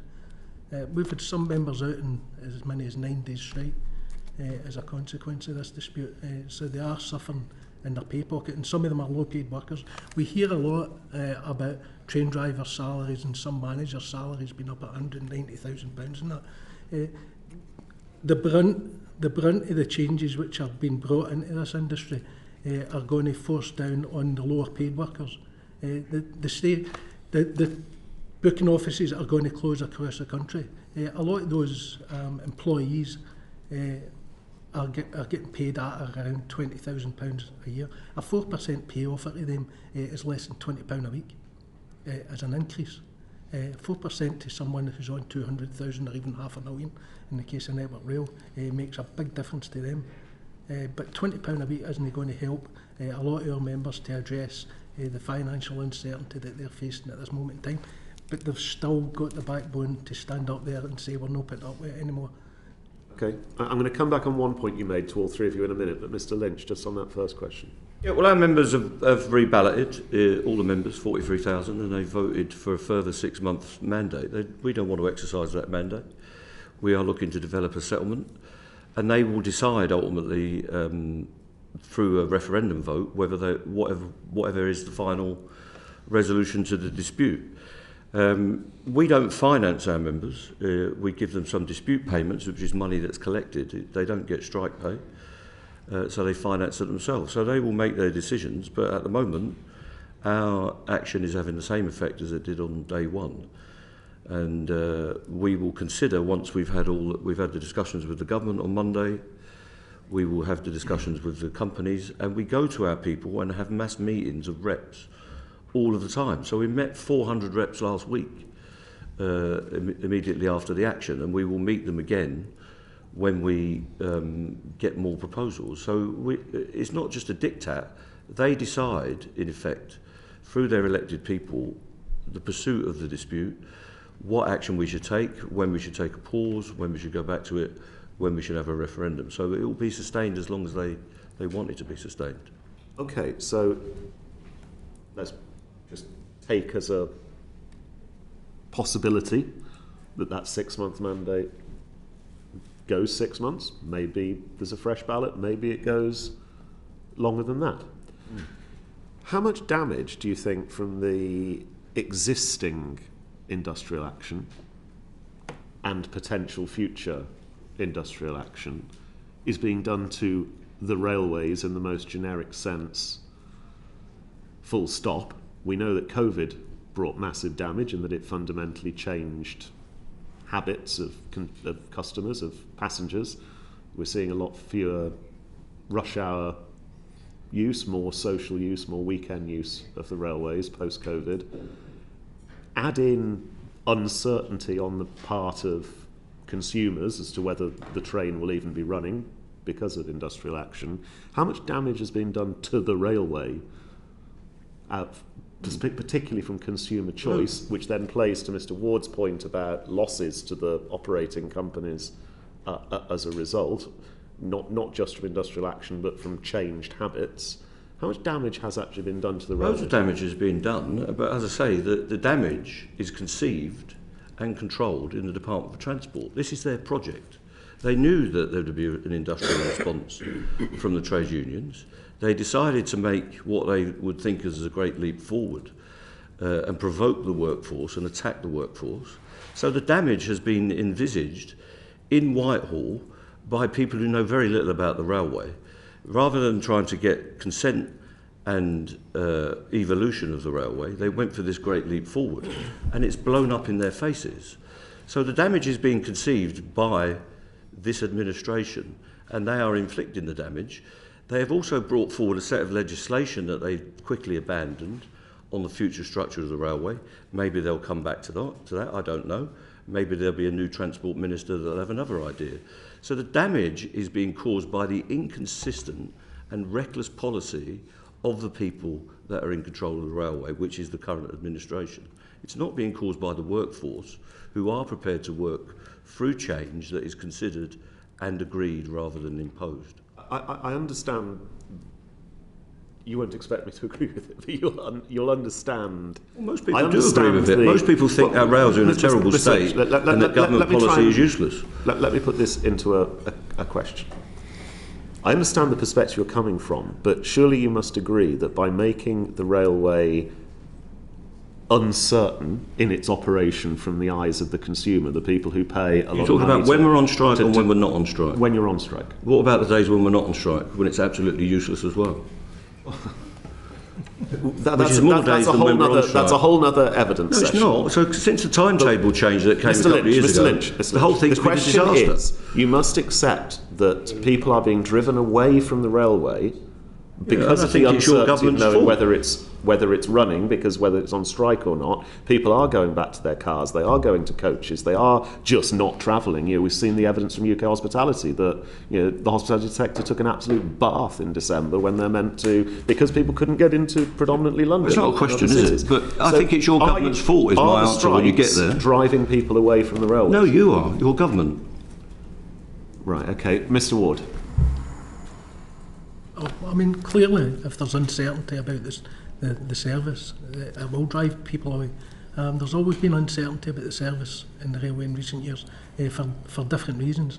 But Mr Lynch is right. It's the policies of this government that are creating that uncertainty. This dispute is being prosecuted by the Department of Transport. They're making this happen. If they took their hands off the tiller as far as the employers are concerned and allowed them to negotiate with good faith, we could find resolutions to this. They won't do that. And the employers can't negotiate with us in good faith, because any attempt on their part to do so will effectively mean that they won't be compensated for the loss of revenue or for the loss of profits that they're going to, or the fallen profits that they're going to sustain going forward. I also think it's notable actually that despite the fact that we've come through COVID with all the emergency agreements that were put in place, that all of the companies that were under that managed to make profits, managed to pay dividends to their shareholders, never gave pay increases to their workers, and now we're in a situation whereby government are saying we've got to cut back the expenditure on the railway. The answer is let's get the workers to pay for it. This is political, this is not industrial. To the question though, the more the railway is not operational because of industrial action, the less people are going to choose to use the railways even when there is not industrial action, which is going to fundamentally undermine the entire future of the railway, is it not? Absolutely, and that seems to be government policy. Mr Whelan. I'm going to echo my colleagues, so I hope to say in a slightly different way, not to bore you all. I'm quite sure we were the stakeholders that campaigned against the RPI increase in fares last year. We're the ones who've They said that we don't want the truncated timetables that are not serving the northwest and northeast, where some people are only getting one train a day. And we've tried to work within the changing nature of the industry, because it's a 7-day, 24-hour day industry, always has been. But we had seen footfall coming back. We had seen demands even from government departments, particularly Jacob Rees-Mogg, that people don't work from home, and we've seen more and more companies feeling that that wasn't effectively giving them the productivity they wanted. So we've seen a growth in leisure travel, and we've seen a drift back post-COVID in normal traffic. But basically the railway itself, because of how it's currently operating, sustaining on a daily basis, isn't attractive. And of course we're going to go into next January where there's going to be a further 5% increase in fares, where we'll see a further increase in what we call transport poverty and people's ability to afford to travel on our railways. So, but is the choice for a trade union, when your employer and the government deliberately causes a dispute, not to react and to do nothing? This was a fully expected political and industrial reaction from the bad actors who set this up in the first place. The companies decided to sign the new contracts in the post-pandemic world knew exactly what they were doing, knew how we organised, how we bargained with them for the last 2.5 decades. The government, in doing what they did, knew that there was going to be a reaction from the trade unions. I think what they didn't expect was us still to be here 6 or 8 months on. But for many people in this industry, this is existential. Understood. Thank you. Okay, thank you. Jack, you wanted to have a supplementary, yes, and then come to Ben for the last Thank you, Chair. section. This is to what Mr Lynch said a few moments ago around reduction of funding to the railways. You just suggested around 2 million. NAO figures show that the amount of government funding to the railways has actually doubled since 2015-16 to 2019-20. So where do you get your figures from? I get it from the employers. They told me they've been asked to reduce their costs by 2 billion. I get it from the London Mayor, when I go and meet him and the Commissioner for London Transport, says I've been told to reduce my budget by 2 billion. That's what the savings are for. You've increased the funding. It doesn't go to our people. It goes to these private sector operators and to Network Rail. We don't get all the money. The pay bill in the railway industry is quite modest. The staffing is at low levels. That the government are putting more money into the government is putting money into it. They'll probably all have to put money into it. I would ask why they put money into the railway and allow rolling stock companies and train operating companies and Network Rail subcontractors to extract billions of pounds of profit since the 90s straight into people's pockets in through dividends. So you'll do the same with health and all the rest of it eventually when you get the opportunity. So you'll fund them, but you'll shovel it into the private sector. That's what you've been doing. They take profits. They made profit every day during the pandemic, and they've made profit on every day of these strikes. They get protected against the loss of revenue, and they've not been affected, bottom line. 2 of the companies are subject to speculators' takeovers, and one of them has been taken over during this dispute. There's loads of money in the railway. It's being made by private sector operators. Get Porterbrook and all them down here and ask them what they've done with all the money. You funded that completely. A minute ago you suggested that the public are behind you on that. That is not what latest figures show. It shows that public support is waning and that you don't any longer have the support of the public for these strikes. Is that concerning to you? It depends which poll you read. I went on Good Morning Britain the other day where Richard Madeley was on attack mode. They did a poll shortly after that and said there was 75% support for the RMT. So it depends which poll you read of who's winning this. What was expected in the DFT is that we'd have zero support and we'd be back to work with no strikes by the end of June. Once your friends in the Daily Mail and the Telegraph and all these other journals followed me from my house to the station, invaded my children's Facebook pages and all the rest of it, that we would be public enemies number one. We're not. I'm a more popular person than many of the politicians in this room, unfortunately, for the public. But the fact is that we have got a lot of support. It's difficult to get support during industrial disputes. But if you ask the public, do they sympathise with people getting a decent pay rise? Do they sympathise with the protection of contracts of employment and conditions? They will say yes. It's difficult to keep that support going fully during intense industrial action, But there is broad support for all the people that are involved in disputes at this time, and there's very little for the support for the people that are opposing those disputes and trying to make people poorer. Are you concerned about the increasing number of your members who are now turning out during strike days and turning up to work? Well, we don't have those. We don't have reports. That's what we would call propaganda. That we're being told that. No, those are actual figures. So well, figures from who? Figures from Network Rail, figures that are showing that increasing number of members of your unions now figures from Network are Rail. actually turning up to work. How do they know they're members of my union? Well, I mean, that's a protected characteristic. There are more people that's who a protected characteristic. To work but how do they know they're members of my union? There were previously. But how do they know they're members? It is a pure fact. Because one union has settled. Sorry? One union has settled. There are 43,000 people work for Network Rail. 21,000 of them are members of my union. Mm-hmm. So there would be more people at work than not on any strike day. So it isn't concerning to you then that more are... We don't have those reports. I get reports from picket lines all over the country that they are well attended and that the action we take is having the same effect as it did on day one. Thank you, Chair. If I could contribute, Chair, briefly. Yes. Our reports are we're 100% solid. What we are intrigued at, of course, is that on the non-strike days, other grade groups being paid to drive trains and setting the new rate of pay for the industry. So on top of the higher pay than we get, they get £500 a day in LNER. I believe in one of Mr Montgomery's companies, they're getting £300 a day on non-strike days for driving trains when we're not in dispute with them. So if that's going to set the tone and the level of what people should be paid in this negotiation, it will become increasingly interesting. Frank, you kind of articulated the problem with the percentage increase a moment ago when you compared the wages of a ticket office staff to a senior manager. You're all very experienced trade unionists. I don't know whether you saw the article by two veteran government negotiators, Joe Haynes and Bernard Donoghue, on Friday in the Times, suggesting that a flat rate cash payment reflecting the increase in the cost of living for everybody might be a way to address the pay issue in this dispute. Is that at all feasible in your view? Just very brief, just yes or no answers would do.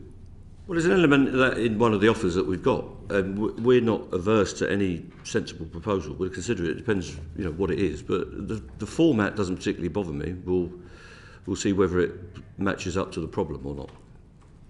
Mick, and again, we'd give due consideration to any offer that put a dent in the cost of living crisis. We'd be obliged to. Right. How we settled the pay claim for our own staff this year, actually, believe it or not. We would consider it, yeah. Thank you.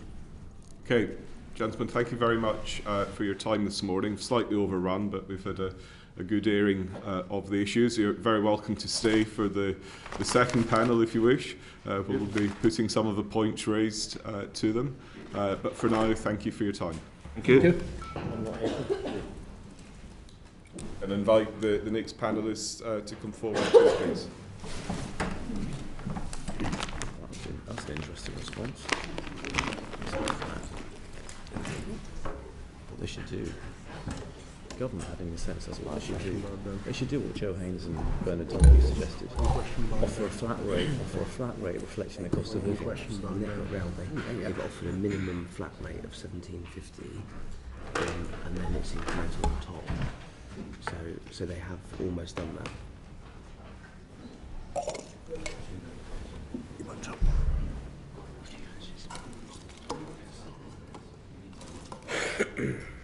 Thank you. For the purposes of our record, I could invite you to give your name and position, please. Start with Mr Montgomery. Okay, Steve Montgomery. I'm the Managing Director of First Rail and also Chair of the Rail Delivery Group. Thank you. Good morning. My name is Tim Shoveler. I'm Managing Director for Network Rail's North West and Central region. But for the last 18 months or so, I've been leading also in terms of the negotiations around reform. Thank you. You were sitting in the back row for the first panel of witnesses. Can I start by putting the same question I put to the trade union representatives? And that is on a just to get a broad sense of where you see things are on a scale of 1 to 10. how close do you think we are to getting a resolution to this? 1 being nowhere near, 10 being very close. I think the challenge is depending what trade union you're speaking about. So if I take the 3 trade unions that were represented earlier, RMT, I believe that we have an opportunity to try and move forward. So I think we're within reasonable areas of where I think we can get a deal, but we have to work through it with them. Obviously, as it was indicated, there's further discussions tomorrow. So obviously we wait and see the outcome of that. TSSA in a very similar position where we've got further discussions tomorrow. ASLEF is slightly different, where we have been further behind with ASLEF. Obviously we made the offer last Friday. We've heard the reaction of ASLEF. We need to do more work with them and try and get back round the table. So that one is probably further behind the other 2 at this moment in time. Thank you. I'll come back on the ASLEF point in a moment, but Tim, firstly, where do you see things from Network Rail's perspective? Yes, there has been further progress, and of course in December we made the revised offer. So a 10 for the TSSA and Unite, which are part of the same negotiating group, because they're resolved, and that's good news. And those members of staff have now had that money for the controllers grade group, and as soon as we can resolve with RMT, then then that will resolve those 2 unions. For RMT, 36% of their members that are Network Rail employees voted yes for the deal. So we're a bit short of the 50% that we need. There's a couple of thousand people that need to change their vote. So we met again with the RMT leadership yesterday for discussions, and we're planning to meet again next week. I'd place that as 7. You're more optimistic than we've just heard from the trade unions that this can be resolved. Well, particularly for the Network Rail disputes with the RMT, because that's the only one that's outstanding from our perspective, then yes, and I base that on the fact that, say, 36% of Network Rail members of the RMT voted yes for the deal. So we only need another, 2,000 people to change their views from an audience of over 20,000, and actually that deal will then, is then credible. So I think there's every chance, by some very carefully targeted discussions, at achieving that. And for those people that you want to persuade to accept the offer, is that across the board of the union members, or are they in one particular sector of the industry? So this is absolutely within the Network Rail part of the population of RMT membership, and there are some specific areas of the deal that we're going to focus on, and where we know during the referendum that took place in December, because that referendum happened quite quickly, there were some quite complex parts to this deal. It does achieve quite a substantial change, and I think with hindsight it was clear that there were a number of questions, a number of issues that people had that weren't fully explained during that short referendum. So that's our approach. Thank you. Mr Montgomery, can I just pick up on this offer that was put out to ASLEF last week, which you've heard this morning and in the press has provoked quite an angry reaction. Can you just talk me through why you put out the offer in this way, and perhaps in the expectation that the reaction would be what it's been? Yeah, the situation with ASLEF, as I indicated earlier, it's not moved along as quickly as we would want it to, and that's been people's availability, those type of things. The negotiating teams have been speaking to ASLEF, they've made themselves available at certain times, but what's been quite clear through it is trying to put something down on paper to describe the wider areas of reform that we require. So, as Mr Whelan alluded to earlier on, the enabling framework agreement that we started off with at the beginning had a number of reform areas that we looked at. And when we talk about the 2 billion industry shortfall, when the pandemic struck, revenues obviously fell to as low as 5%. They've recovered roughly into the area about 80%. So that's a £2 billion shortfall in what we would normally expect to see in revenue for the industry. So we worked with the trade unions on how could the industry help meet that shortfall, work together, and looking at areas of where we can self-help. So areas of reform, workforce being part of that area, and there's other areas outside of that of where, you know, looking at different capitalisation of projects, these type of things. So that's what we've been trying to work with the trade unions. Those discussions have moved at various paces. RMT probably have been more engaged in some of the negotiations. ASLEF have been slightly behind, but we have been talking to them. It's not fair to say we haven't been talking to them. So when we've been over the last number of weeks, we're trying to lay out exactly what it is we're looking for. People have said that we haven't made an offer. We decided that we are going to make an offer to ASLEF. I tried to speak with Mr. Whelan between Christmas and New Year. He wasn't. He was looking to try and have a further meeting with the Minister. I then tried to speak to him last week to turn around and say, look, can I have a chat with you so we can start to talk about some of this? He was unavailable. I tried to phone him on the Friday morning to again update him on I was going to issue something. Unfortunately, he was tied up in meetings that day, and we left it to as late in the day as we could within office hours, and then we put the offer out at 3:15 in the afternoon. So it's fair to say that you've made reasonable efforts to engage with ASLEF throughout this, and the offer that you put out on Friday late afternoon was, I don't want to say point of exasperation, but I wouldn't say it was a point of exasperation. I think it was to try and lay out all the areas of reform that we were needing to do and put everything in one document that we could then allow us to use that document to move forward, and you know, as a negotiation.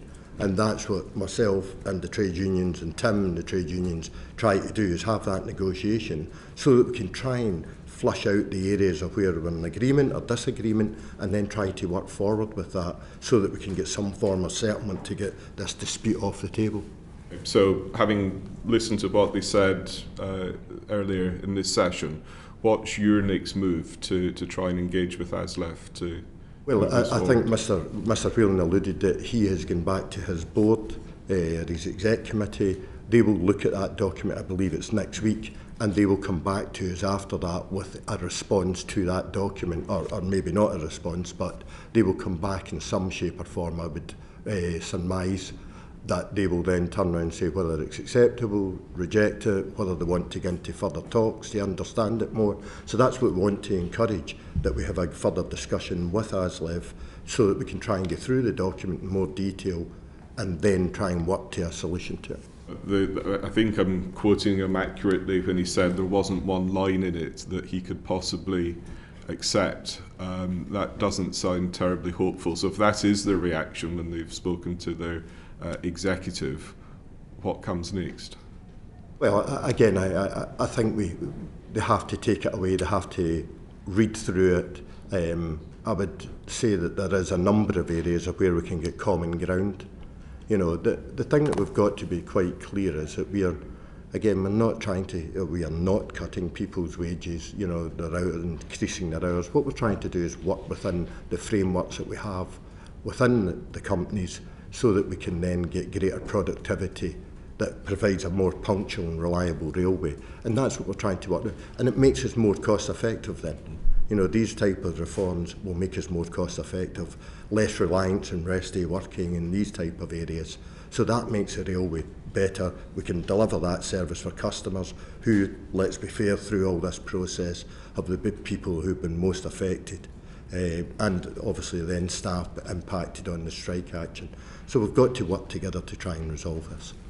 Thank you. That's my questions for now. Turn next to Jack. Thank you, Chair. And my questions are predominantly for Mr Montgomery. And in terms of making an improved offer to RMT and TSSA, what is that improved offer? Are you planning to make an improved offer to them? Obviously, it's a negotiation. And it's confidential at this moment in time, so I wouldn't like to talk about what we're going to discuss tomorrow. I don't think that's respectful to the trade unions, and no disrespect to the committee, but you would understand my position. I think it's important that we have that discussion with the trade unions tomorrow and try and see if we can get common ground and move forward with the deal. What is your understanding of where that common ground might be and how you can move these negotiations forward? Again, I would rather take that and discuss that with the trade unions rather than debate it in the room here. Okay. In terms of the ASLEF union, obviously we heard earlier, and we heard from a representative from Mick Whelan, and he basically said that he doesn't even recognise your existence and the existence of RDG. Do you think that that attitude has been helpful? I think the language is something we have worked very closely with all the trade unions since the start of the pandemic through the Rail Industry Recovery Group. We have sat together, we've come up with enabling framework agreements that allowed us to look at these different areas of reform. So there is a recognition that as that body we have been doing. The role of RDG, RIRG gets a bit confused. I am the chair of RDG. They use myself as the chair of RDG to sit in RIRG, sorry, all these acronyms, to try and help facilitate the discussion between the trade unions. You know, myself and Tim, as I alluded earlier, are very experienced railway people. We've got a lot of knowledge of how the industry works, using that knowledge to then try and work with the trade unions to get the best outcome for passengers is what we're really trying to look for, and particularly during the pandemic and how we had to deal with staff and how all the restrictions that were applied. It's been a really important forum, and we've tried to continue that forum to then lead into the pay discussions that we've had and looking at taking the reforms that we talked about in the Rail Industry Recovery Group and try to turn that into a package. Do you think the approach that ASLEF have taken could be partly why, as you say, they are much further behind in those negotiations than the other two unions that you've been negotiating with? Yeah, I think it's a combination of things of where, you know, we just have to get more time in the room and try and work through the detail in a bit more. And I think ASLEF are you know, I think why we put the document out helps that situation, that it's more open and everybody then sees the key areas of where we believe reform can help drive the funding that we then need to give to our staff a pay increase. So it's important that we get all these items on the table and then we can discuss them with ASLEF. What do you see now as the next steps of how you're going to move these negotiations forward, and how long do you think this is going to take? Obviously RMT tomorrow, and TSSA tomorrow. Again, depending how those discussions go, will then dictate where we go with the next stage. ASLEF, as I say, waiting and feedback from them next week, and once we get that feedback, we will try and obviously re-engage as quickly as we can so that we can try and debate these areas of reform and hopefully get to something that we can move forward quickly. But I do accept that there's a number of challenges in that. We heard from Mr. Lynch his ballot for a further 6 months. We've heard from ASLEF that they are planning, you know, up to 2-3 years potentially. Are you going to allow it to go on that long? Certainly we don't want to. You know, we have been quite clear we want to try and get resolvement of these disputes. It does take both parties. We want to sit down with RMT, TSSA and ASLEF to try and resolve this as quickly as we can. This is hurting the industry. You know, we've got to be quite clear that this is hurting the industry. And some of the questions that were asked earlier, where we are seeing customer confidence in this industry ebbing away every day. We see it when strikes happen, the disruption with action short of strikes where people don't become available to cover turns at short notice. These things are all impacting, and customers are starting to use other modes of transport. So we've got to sit with the trade unions, we've got to try and get ourselves sorted out so that we can then start to provide a service for customers. So that's really important. That's where Tim, are really focused on, is getting the dispute resolved as quickly as we can so that we can then restore the services. Thank you, Chair. Okay, thank you. Graham. Thanks very much, Chair. So some of the areas we've already covered. Good morning, gentlemen. But just to in relation to the ASLEF offer, you know, I think you were in for the earlier session. But, in relation to the offer that was made on the Friday, Mick Whelan did explain to the committee, because of the fragmented nature of the rail industry, he's dealing with various bargaining units in Scotland, in Wales, Merseyrail, and so on. So I think it's understandable there are many time pressures, that's even without the freight side of things, where the disputes have been resolved, that perhaps he isn't instantly available. But it does seem to have caused some angst. That I did make a note of the time at 15:38, I think he said. 18. Sorry, 32? 18. 15:18, okay. Was that the Ballacressy? No, he did make a comment that he thought it had undermined good faith in the process to make that offer directly to the members. So it's just to point that out. But given that you were in agreement with the £2 billion figure that I think that Mick Lynch, well, in fact the whole panel agreed with, in terms of reducing costs, I wonder if you would give the committee some insight as to how the modelling works. For example, the plan to close the ticket offices. I don't know if that's Mr. Shoveler's area really. How much saving would that bring about? Some of the other elements, there's a lot of talk about. I've heard Mr. Shoveler on the TV talking about the need to improve safety and to have workers not exposed to risk and so on. But some of the new technologies, driver-only operation, will surely require significant investment in signalling and so on. So how does the cost modelling reflect in this £2 billion worth of savings? Again, without getting into the mega detail of it all, so the workforce reform areas has got various packages, and we talk about the rationalisation of ticket offices. Again, I don't know how much money we will save in that at the moment, because we have to go through a public consultation document, should we go ahead with it. We would have to go through public consultation.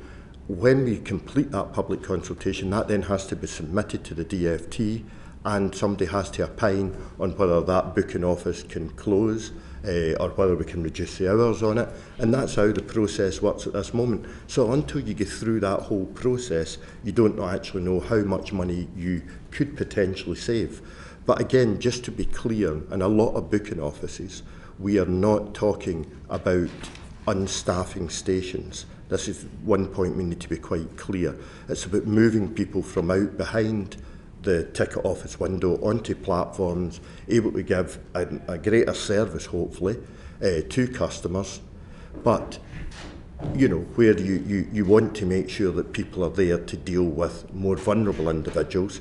Those individuals who we take out from behind the glass can sell the same types of ticket via the ticket vending machines, or they can help customers get a ticket if it's a unique thing, which is about 1% of tickets. If it's something unique, they can help the customer out.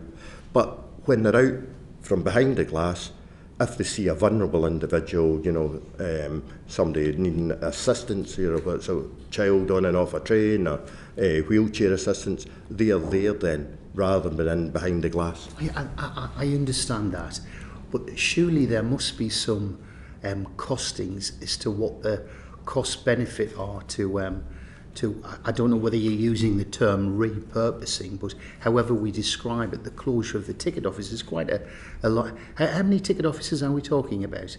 So there's roughly about 990, I think the figure is that we mention in documentation. I understand that the trade unions have submitted a complaint to the Central Arbitration Committee on the grounds that you're refusing to disclose information that relates to the modelling of costs, not just in relation to ticket offices, but in relation to the anticipated cost reductions of driver-only operation as well. How are you responding to that? We're dealing with it at this current time. It's obviously something that's live, so we are dealing with it at this moment in time. We've heard from the trade unions previously, and indeed we've got the Rail Minister coming next week, but we had the Secretary of State giving evidence to the committee, and he's been quite definite, and he said, he told the committee on the 21st of December, I'm encouraging the trade unions and employers to get round the table, hammer out that deal on workforce reform, which delivers some of the financial savings that can help make a better pay offer. Now, we've heard that really your hands are tied through the mandate and the contract. So what kind of what kind of interaction are you having with the Secretary of State in relation to the preconditions that are being placed on you? So obviously government have the overall funding of the industry. The contracts that are now set up, particularly for train operating companies, we are very much relying and going back to government, and as it was alluded to earlier on, we have to ensure that we seek permission before we were to do anything, or it becomes what they call a disallowable cost. But that's why myself and the negotiating team for the train operating companies, we're trying to do this centralised framework agreement so that we can then go to government and say, look, we believe that we've negotiated these areas of reform, we believe it could be worth X, Y and Z, and we believe this could result in a pay increase of whatever that pay increase is, and we want to be able to offer that to the trade unions, and that is obviously put in and submitted to the DFT, and then either people believe that that is the case, and obviously people have to check these things, and we will get a mandate back on what we believe is a sensible offer. I just want to put something, I'm grateful for that response. I just want to put something to you, just from previous evidence sessions, when we've had other train operators, notably Northern Rail, who were the principal operator in my area, and indeed Avanti, and when we've asked them about their view on driver-only operation, particularly for Northern Rail, where many of the stations, including those in my constituency, are unmanned, it isn't something that they think is either desirable or that the network is currently formulated and would support. Is there pressure from your own membership in relation to this precondition on accepting driver-only operation, or is this something that's been specified by the Secretary of State and the DFT? So the driver-only operation, a driver-controlled operation, is something that we have been speaking to the trade unions about for many, many years, as you know. There is approximately 45% of services that currently operate driver-only operation or driver-controlled operation. I'm sorry, these two terminologies are the distinct difference in a lot of these cases is there is a second person on the back of the train that deals with the customer service element. Some pure driver-only operations, you might not have a second person on the train. So what we've been talking to the trade unions right from the outset, from the enabling framework agreement and over many years, driver-only operation or driver-controlled operation is not something new. So these discussions have always happened and will probably continue to happen in the future. The key area for us is where can we make it more reliable and more punctual for customers? The example is we are sitting at Waterloo, we're bringing new trains in into, potentially into South Western Railways. If we have driver-only operation or driver-controlled operation, can we get trains out more punctual, more reliable? If there's disruption in the network and the guard that's coming in has been delayed, could we put that train out on time and get the guard to join the train at another point? And that's the type of areas, that flexibility that we're trying to do. But that can only happen where the infrastructure and the trains are able to cope with that. And the industry across a lot of the network is not in that shape yet because the trains are not capable of doing it. So it's only where the trains and the infrastructure are able to do it and the trains are equipped to do that and bought and brought in to do that, that we will then use that type of equipment. I might say my last experience, which was last Friday on the Lumo train from Newcastle, it was late 2.5 hours because of camera failures on the train. I'll hand my chair. Okay, thank you. Chris. Yeah, thank you, Jem. Good morning, Steve, and Tim. Nice to see you. Steve, I just wanted to briefly ask you about the DOO, DCO point, and I'm going to move on to Tim to talk about the RMT negotiations. Just so we're clear on the whole sort of DCO, DOO proposition, what sort of percentage? There's a lot of concern, I think it's fair to say, that from members of the public, borne by what they've heard from what the unions have had to say, that there is a proposal to make the entire railway DOO. Now, I think hearing from what you've just had to say, that is absolutely not the case. But could you just be a little bit more explicit as to, the sort of conversations you're having about it, and maybe what sort of percentage of the railway, if you can put it in those terms, you're potentially seeking to have conversations about in that respect? Yeah, I think where we're looking at the moment is, and again, just to be clear, even any of the proposals or the thinking is, and certainly in a lot of routes, is not to have only the driver on the train. We always see in a lot of occasions where we would see a second person for customer service revenue protection. So it's not to take people off the train fully. It's about punctuality, reliability. The trains themselves, the only way that you can move this forward, do the trains, are they fitted to be able to operate with cameras so that the driver can see all the doors? Yeah.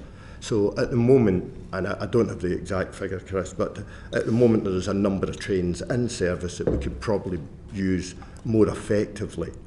If future trains are ordered in with that type of equipment and the infrastructure is capable of coping with that, then we would like to use that again to drive punctuality and reliability. It has been proven that with the driver opening and closing the doors, it saves the on-train person having to run away for a customer to go and operate the doors. So for example, the lines and trains, take the Waterloo-Weymouth line, Waterloo-Exeter line, for example, where the trains are not accommodated to do it, the infrastructure does not exist, there is no appetite whatsoever. There'll be no change. Where the trains are not equipped, and we have a lot of trains that are not equipped to be able to do that at this moment in time. Yeah, thank you very much.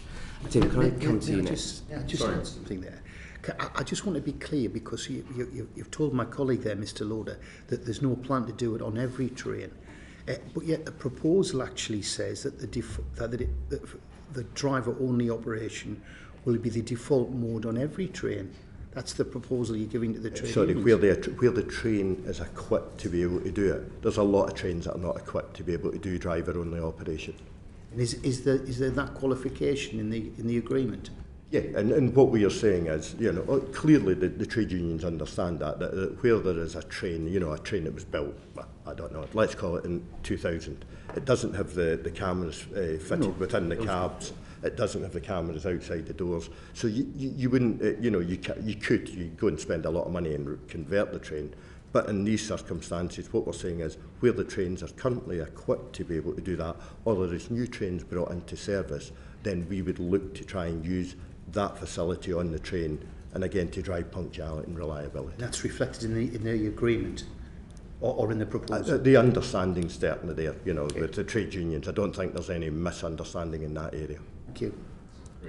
Thank you, Tim. I just wanted to come back to you to ask if you could give us a sort of an update from your perspective, please, on the situation with negotiations with the RMT as it is today.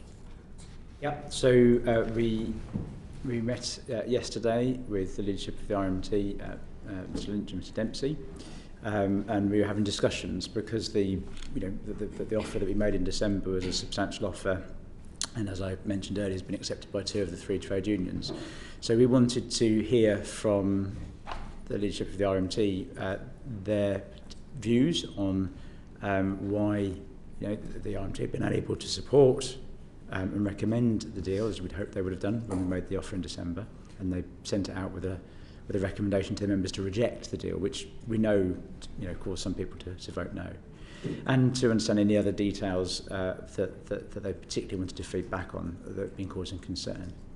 And we were also able to suggest some areas where, based on the discussions that we've been having with our staff members, some of the feedback that we had after the referendum in December, where people had said to us, look, this is I didn't quite understand this point, or could you explain this to me again, or I've got a question about it. And as I said, because it was quite a short referendum and there was little time to prepare for it, didn't give time for some of the materials and some of the briefing that I think we both wanted to do to make sure that both representatives and managers could have answered the questions, the genuine questions that our employees had. That process didn't work effectively at all. So what we'd like to do is really understand, and we have been doing that over this Christmas period, and again hearing from the union yesterday, which are those areas that we should now specifically go back to provide further discussion and confidence for our employees, with the objective of being able to have a further referendum at the right moment. Do you have any insights currently as to what those specific remaining issues are that require resolution?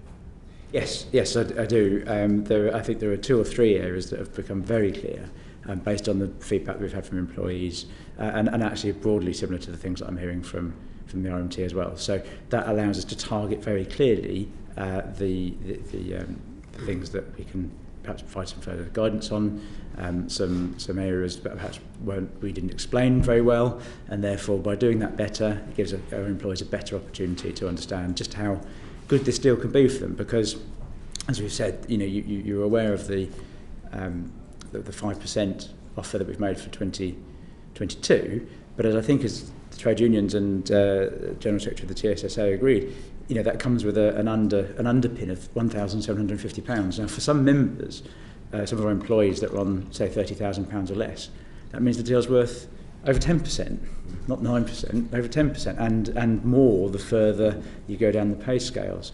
So this is, especially for the lower paid members of staff, a valuable deal.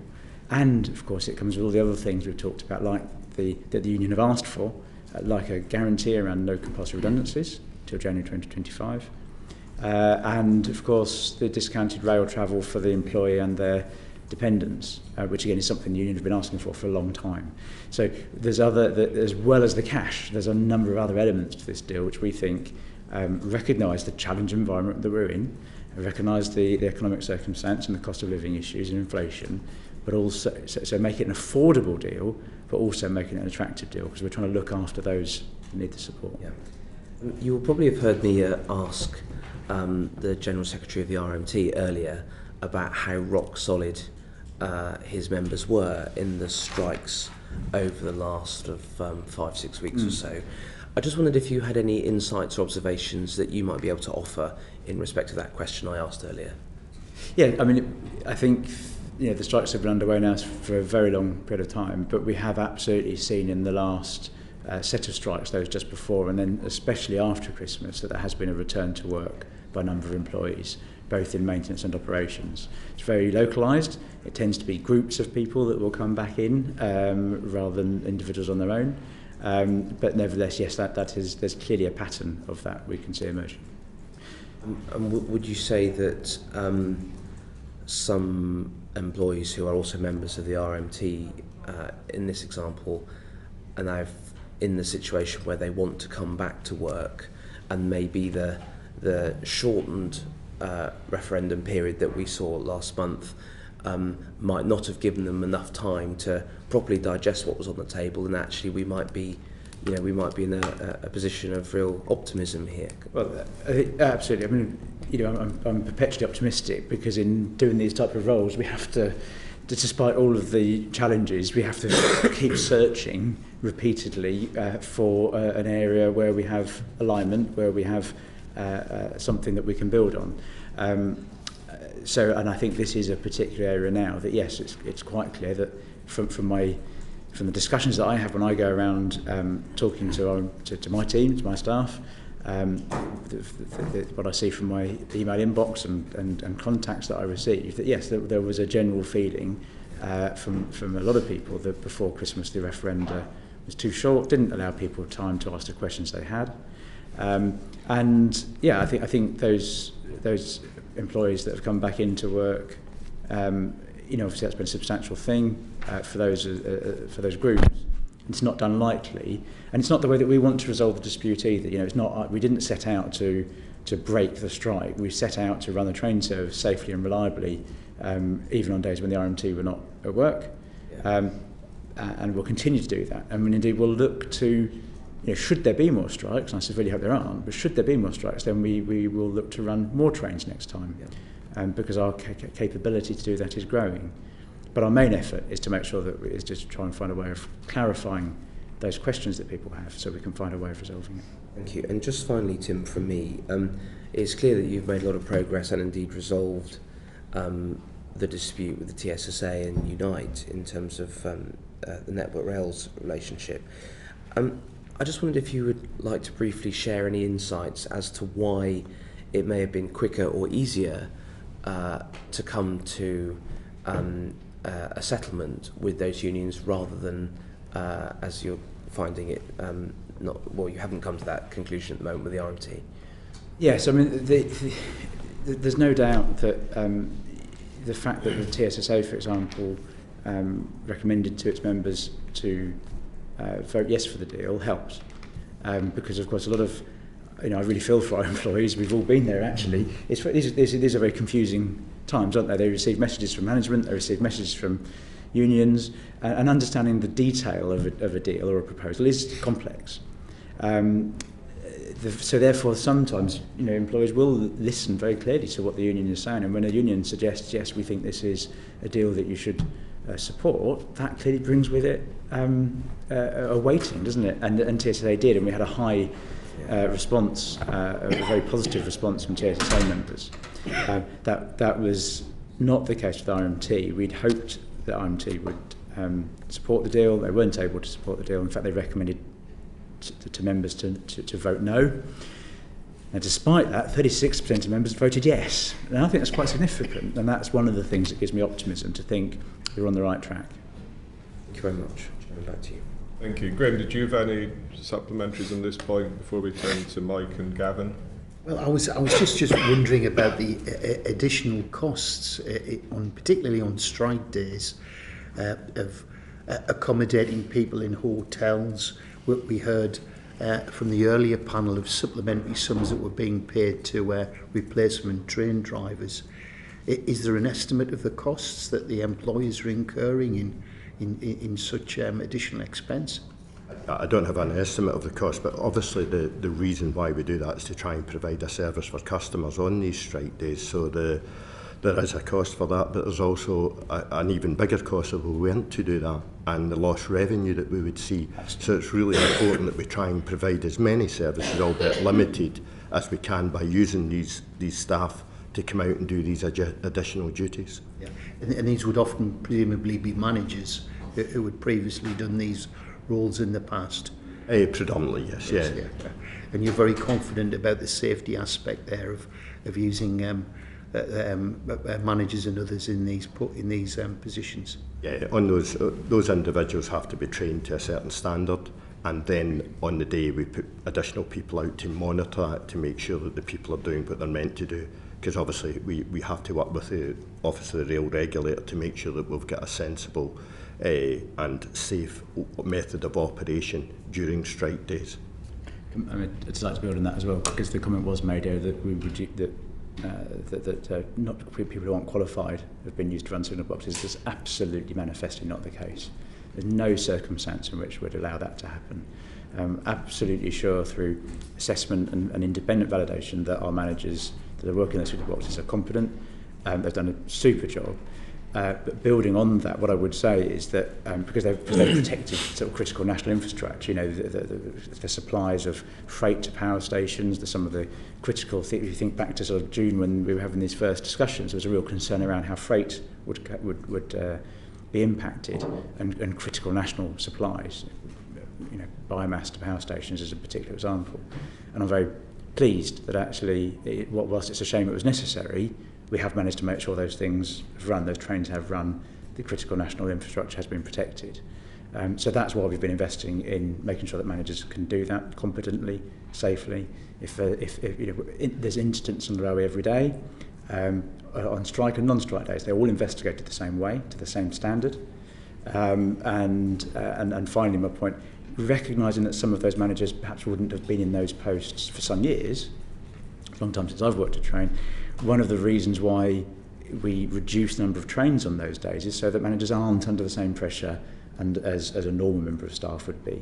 So one of the reasons why we thin the service out a bit to make sure that actually they've had the ability over the now 19 strike days to refamiliarise themselves with those roles and become not only competent but proficient in dealing with situations that have occurred, and we've got a lot of evidence that's been the case. And those safety incidents would all be documented? Absolutely. Yes, and I'm just thinking back to Friday. It was a non-strike day when I travelled. There was only 2 trains in the North East running. Yeah. And the one I got was 2.5 hours late. Thank you. We investigate any incident that occurs, which is investigated the same on a strike day as a non-strike day, independently reviewed. And of course the objective is always to understand why, so we can help people improve. And again, that's the same whether there's a strike or not. Thank you. Now I want to turn to the role of the government. Mike and then Gavin have some questions on that. Mike. Yes, I mean, this is to you both, and I'll start with Tim first. Hello as well. Hello to you both. Has the new Secretary of State and Rail Minister taken a different approach to their predecessors in terms of negotiations, or are they still throwing a spanner in the works? Well, Network Rail's in a slightly different position than the train companies because, as an arm's length body, we are governed by the public sector pay arrangements. But nevertheless, we've throughout this kept the Department for Transport fully aware of the changes and the proposals that we've been making, and indeed asked their support as the public sector pay guidelines required. I think I have seen the most notable difference, of course, is that the current Secretary of State and current Rail Minister have met physically with the trade union leaders, which didn't occur before. But other than that, I can see no difference, because throughout this process we have, as I've said a number of times to this committee, there's enough money in the railway to do what needs to be done. The challenge is to create efficiency and do that safely, so we improve the service to passengers and freight customers. So what we've done throughout this is to identify the changes that we want to make. In this case, maintenance particularly is the area where it was important to save money, to improve the reliability of the railway as well through the use of technology, meaning we need less people, which was undoubtedly one of the things at the beginning of the dispute the RMT were concerned about particularly. So we made the business case. We demonstrated to government that by reducing 1,850 members of staff, that would provide, allow us to achieve the savings we needed to make, and would provide a package for pay. So we asked government support and approval to make that packet, and that was given back in June. We did it again in December, and again that was given in December for the award that we made, for the offer that we made in early December. So tone I hear, but in terms of the practical process, no, the process hasn't changed from my perspective. So you said there's a difference in tone? Well, notably, that quite obviously insofar as the fact that the current Secretary of State and the current Rail Minister have met on a number of occasions with the trade unions directly. That didn't occur before. But that didn't help me resolve the disputes with the TSSA or Unite. It's not preventing me resolving the disputes with the RMT. A similar response. I think the fact that the ministers have met with the trade unions, the general secretaries of the trade unions, and the rail minister is now acting in the role of trying to facilitate further discussions with allowing the employer and the trade unions to get away and try to understand the areas of differences. But ultimately it's back to myself and Tim to lead the discussions with the trade union and try to get the deal on the table. So yes, there is greater engagement, but we're ultimately myself and Tim to sort it out. I mean, you referred to closing ticketing offices, driverless trains, a whole set of demands around in terms of reference seems to be driven by the DfT, ultimately ministers, and yet by your own admittance you seem to be pretty clueless how much that would save you. The work's not been done, and yet the ministers seem to be claiming where that money, that's where the money will come from. So is that putting a spanner in the works? Is that a hindrance or is that helpful? Well, first of all, it's myself that come up with the areas of reform as in the industry. It's come up with the areas of reform in terms of the financials of that. What I alluded to earlier on is we don't know the final number because we don't know how many booking office staff would be repurposed into other roles, etc. So there is overall figures that we've got, but we cannot tie it down to a final figure until we get through the areas of reform. We put numbers against different areas of reform. You know, we talk about these large ticket items of which is DCO, DOO, etc. There's a lot of smaller areas of reform that actually could generate just as significant amounts of money as DCO, DOO. But we need to go through with the trade unions and try and resolve some of them. And again, it's back to, it's not about people working longer, it's about trying to get greater efficiency within the hours that we have people in the workplace. And that's just about tweaks in terms and conditions, not about wholesale throwing everything out. Moving on slightly, well documented, in fact, on the floor of the House yesterday, we had the statement in terms of the draconian legislation to effectively, or try to ban strikes. That's what it is. known as the minimum service levels of agreement. Now, the previous bill, the previous impact assessment, actually came back saying, look, actually this would aggravate matters. It lead to further industrial strife, further industrial action. What's your assessment? I'll take it with you Steve, first. Until I see the legislation, I have not seen the detail of it, and we've not been privy to what it will really mean in terms of, is it 30%, 40%, 50% minimum service levels. So we have not seen that detail. So when the legislation, if the legislation gets through, we will then work with that once we understand it. But at the moment, we don't have any other insight than what's been announced. Same position, actually, yes. I mean, there is a difference between how a minimum service might be applied in a signal box, for example, than a train, because the signal box is either open or shut. It's binary, whereas trains, you can have more or fewer of them. So we need to understand how legislation would apply in those types of circumstances, and we haven't seen the detail yet to be able to do that. Would you run a safe railway with this form of provision in place and curtailing the right for employees to withdraw their labour? Well, we would only ever operate a safe rail. If it's not safe, we won't do it. What I can say is that in previous experience, much earlier in my career when I used to work for Eurostar, I saw on a number of occasions in France how, not through legislation, but through the way the trade unions are structured differently, how very frequently when there were industrial action in France, some train service would run, but not all of it, depending on which trade unions were at work and which were not. That was quite a frequent, I have to say, event at that particular time back in the 90s. So I think perhaps caused by a different thing, but nevertheless the effect was the same, which was that some trains ran and other trains didn't. I've no reason to see why that in itself creates an issue of safety.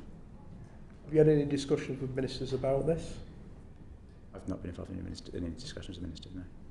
Minimum service levels? No, I've no. No discussions whatsoever? They've talked to us that there was legislation coming, but not in the detail of it in any way at all, no. Thank you, gentlemen. Okay. Thank you, Gavin. Thanks very much, Chair. I have a number of questions here, but I realise I'll trample over my colleague's question at 15, so I will refrain and keep my questions fairly tight. If I could start just briefly on this point, just for clarity, Mr Montgomery, in terms of obviously the industrial action over the past months, how much are the train operating companies indemnified against the cost essentially of these strikes? So the contracts are set out obviously over the year, depending what contract you're on, whether it's a national rail contract or emergency measures agreement.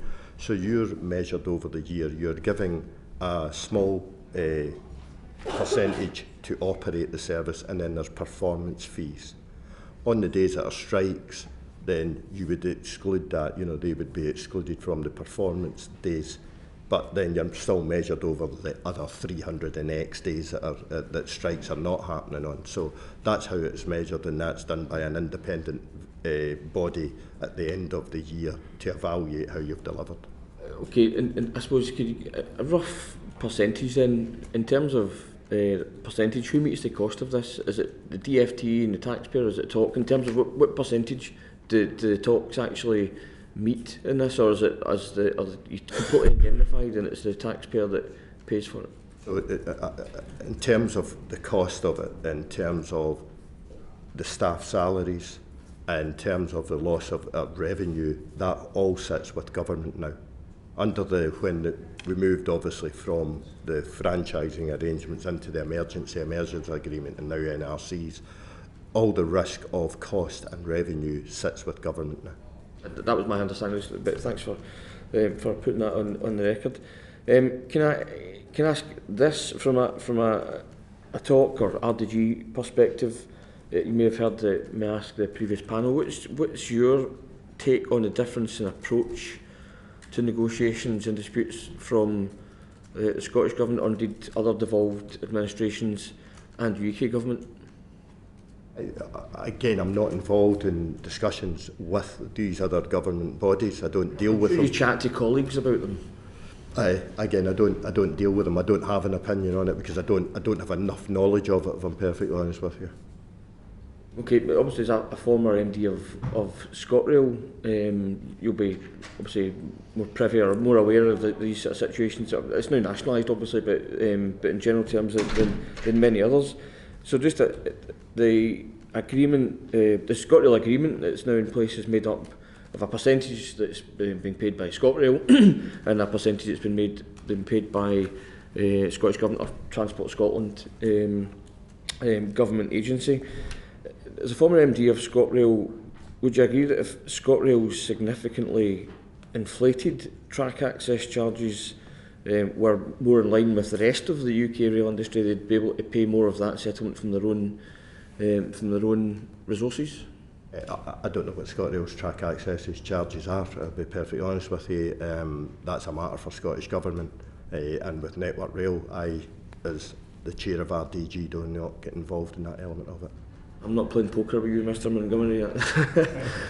But I suppose this last question for Mr Shoveler, it was the point was made in the last session about the service that is offered on strike days and in the days in between strike days, whereby the network out with the southeast and perhaps the spine of southern central UK and what have you is largely either not get a service at all or very, very poor service. So if you look at Scotland and the northern regions and what have you, very poorly served compared to other parts of the UK. Why is that? Well, it's a question that's been asked a number of times. The approach to how each area is going to be served has been driven by a number of things, and I've talked about critical freight routes, for example. I've talked about making sure that for every manager that we have, they can control the largest possible area of the most critical infrastructure. So obviously, you have the key route between London and Scotland, and into Glasgow, for example, was a priority that's been open throughout. Within Scotland itself, for example, then my colleague Alex Hines is responsible for, so he's decided how to use the managers he's got to open that network. That's not a matter for Network Rail overall. That's been locally decided the same. Whereas in my region, I've decided how best to use my competent managers to protect the things that are most important. Typically, the things that have weighted on that for me, as I said, have been critical national freight that has to be moved, and then where we're opening passenger lines, how we can move the largest number of passengers with the fewest number of managers.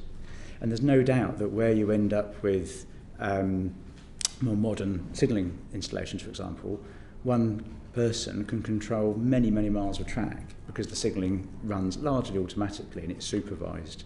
Whereas, of course, in more rural locations, typically, sometimes, it requires one person to perhaps just do 5 miles of track and physically move points and move signals. So on that basis, it's far, you're going to open a much smaller part of the railway if you deploy your managers to those locations. It's all been led by what's the right thing for freight and what's the right thing for our passengers. Okay, I'm very conscious of time, Chair. So. Thank you, Paul. Thank you, Chair. Just to build on my colleague's comments there, I mean, if you look in the northeast, we've seen some massive disruption, and then when Network Rail strike went on last week, my constituents were left without a single train service. Why is it that strikes in Network Rail have shut down local rail services in the northeast, but haven't done so elsewhere? Why is it as dramatic as that? Okay, and obviously we apologise to all the passengers that were inconvenienced by that. But I don't think there is a difference. The situation you described in the northeast, in some parts of Scotland, in my area, in the northwest, in the south, is exactly the same. The focus has been on moving the largest number, offering service to the largest number of people and the largest number of freight companies, and that typically means the main lines stay open, but the secondary routes, the routes that are serving communities, but perhaps not having critical freight on them, are much less likely to be opened. And typically on those local lines, the number of signallers that's required to operate each section of route is much, much higher than on the main lines.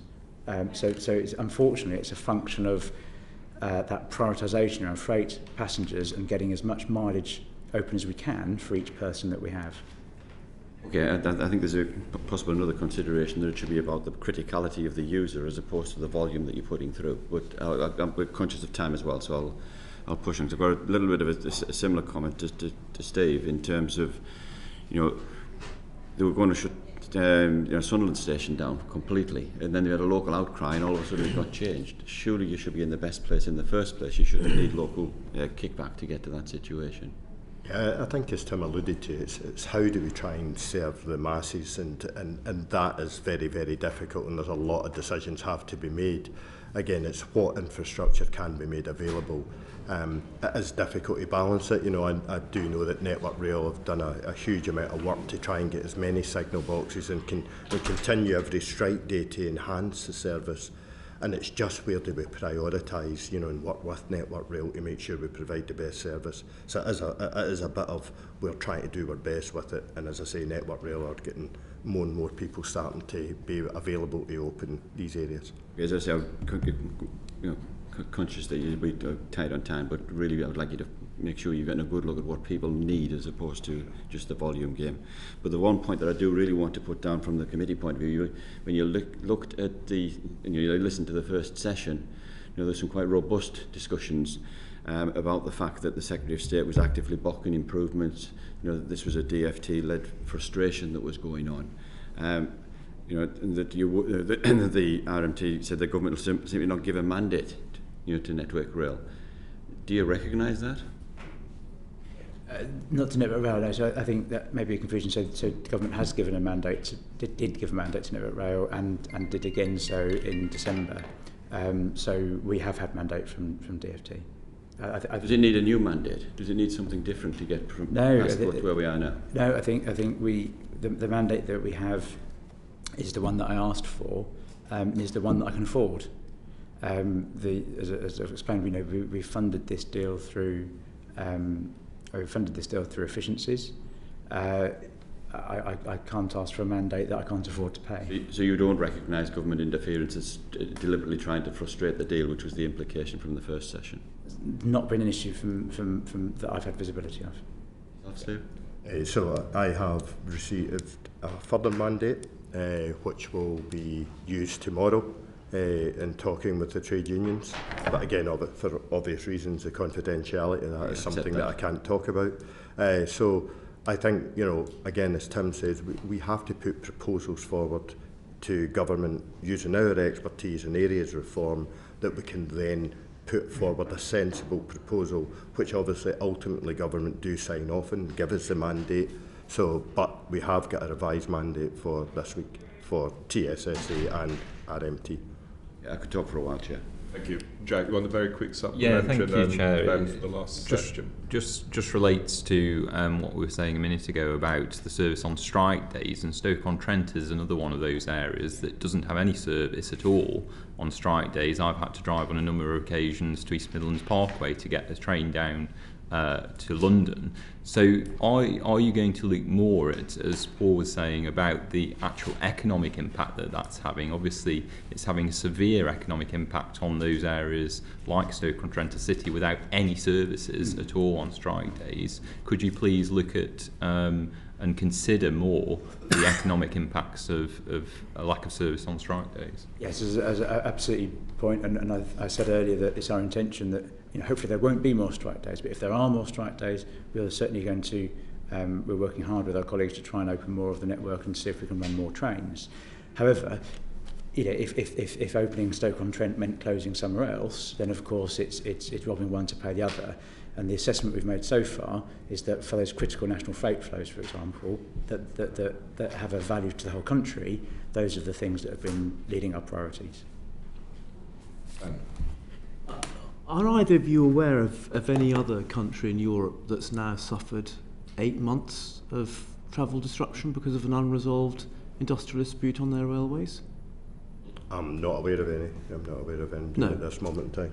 And we've heard that disputes have been settled in Scotland, in Wales, Merseyside, London. Why do you think that uniquely the bit of railway in Europe that the UK government is responsible for has not been able to resolve an industrial dispute?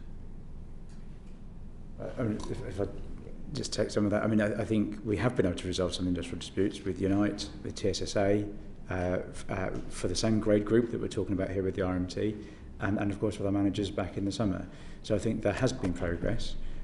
it's been a very difficult and complex. And of course, I think so much of this goes back to particularly COVID and the way that every other country in Europe suffered COVID, and so has Scotland and so has Wales. Yeah, okay, but from an infrastructure perspective, I think the thing that we're clear on is we needed to save some money. It was clear that the efficiency of the railway was that not really answering the question. Mr. Montgomery, do you want to have a go at that?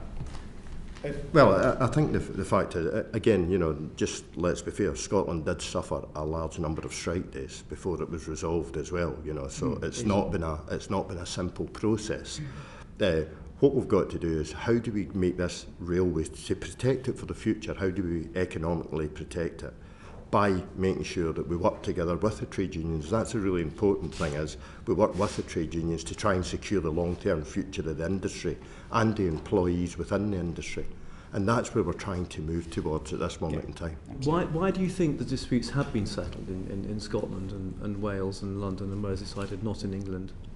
Again, I think it's been negotiation and compromise on both sides, and that's why they've got to a settlement. So we're still at that stage of trying to get compromise and settlement between ourselves and the trade unions. And we look, I think we paint a picture. It's a long period of time. None of us like to see what's happening to customers at the moment. Can you see that an ordinary member of the public looking in on this, and looking in on the fact that this ongoing dispute that's still not resolved is a uniquely England problem in the bits of England where the Department of Transport are responsible, is going to reach the conclusion and agree with the unions that this is a UK government problem. It's a problem with government, not with the unions. Again, as I can only talk about the discussions that we have with the trade unions, it takes both teams to operate together to try and get to a solution. Whether it's UK government or whatever government, we have to deal with what we've got in front of us at this moment in time. We are working with the trade unions to try and get a resolvement in this, but it does take both sides. We cannot, and we have to ensure that we can continue to make sure that the railway is sustainable for the future.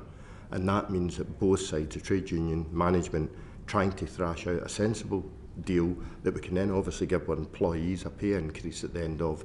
But how do we make the railway more sustainable for customers for the future as well as everybody else? Can you put a figure on how much the government will have to reimburse you for losses on strike days? We don't receive any payment for losses on strike days. You are indemnified, aren't you, for the cost of the strike by the government? So government have a revenue with them and have costs with them. Yeah. So the operator, as in each of the train operating companies, does not own the cost or the revenue. So what is that figure? Do you know what that figure is? The loss of revenue on the day, it varies. I don't have the exact figure for you. But the total, you have no idea what the total is? I've got a very kind of headline figure. I couldn't give you an exact figure. I think one of the unions wrote to us suggesting it was 318 million so far.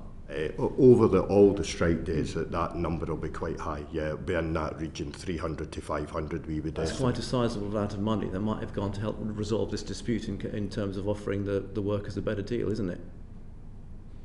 I mean, lost revenue isn't the same as increased costs, obviously.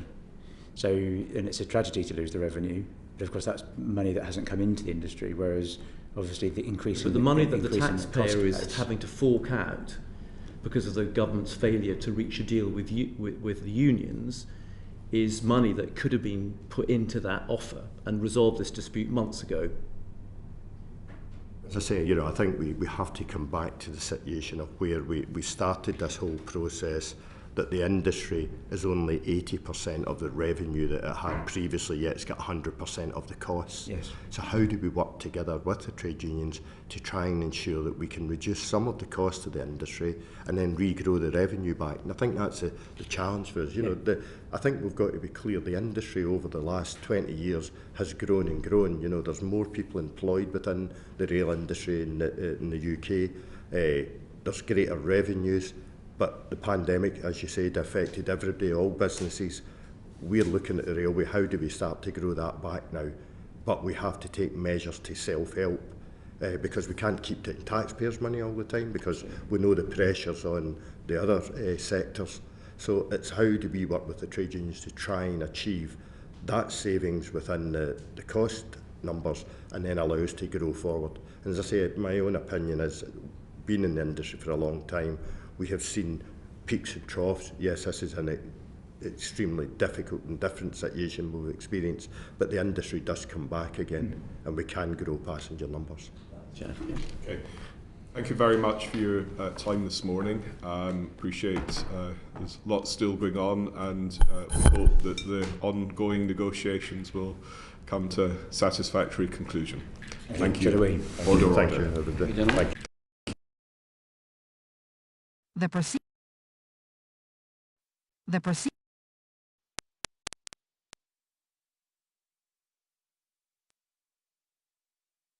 The proceeding has ended.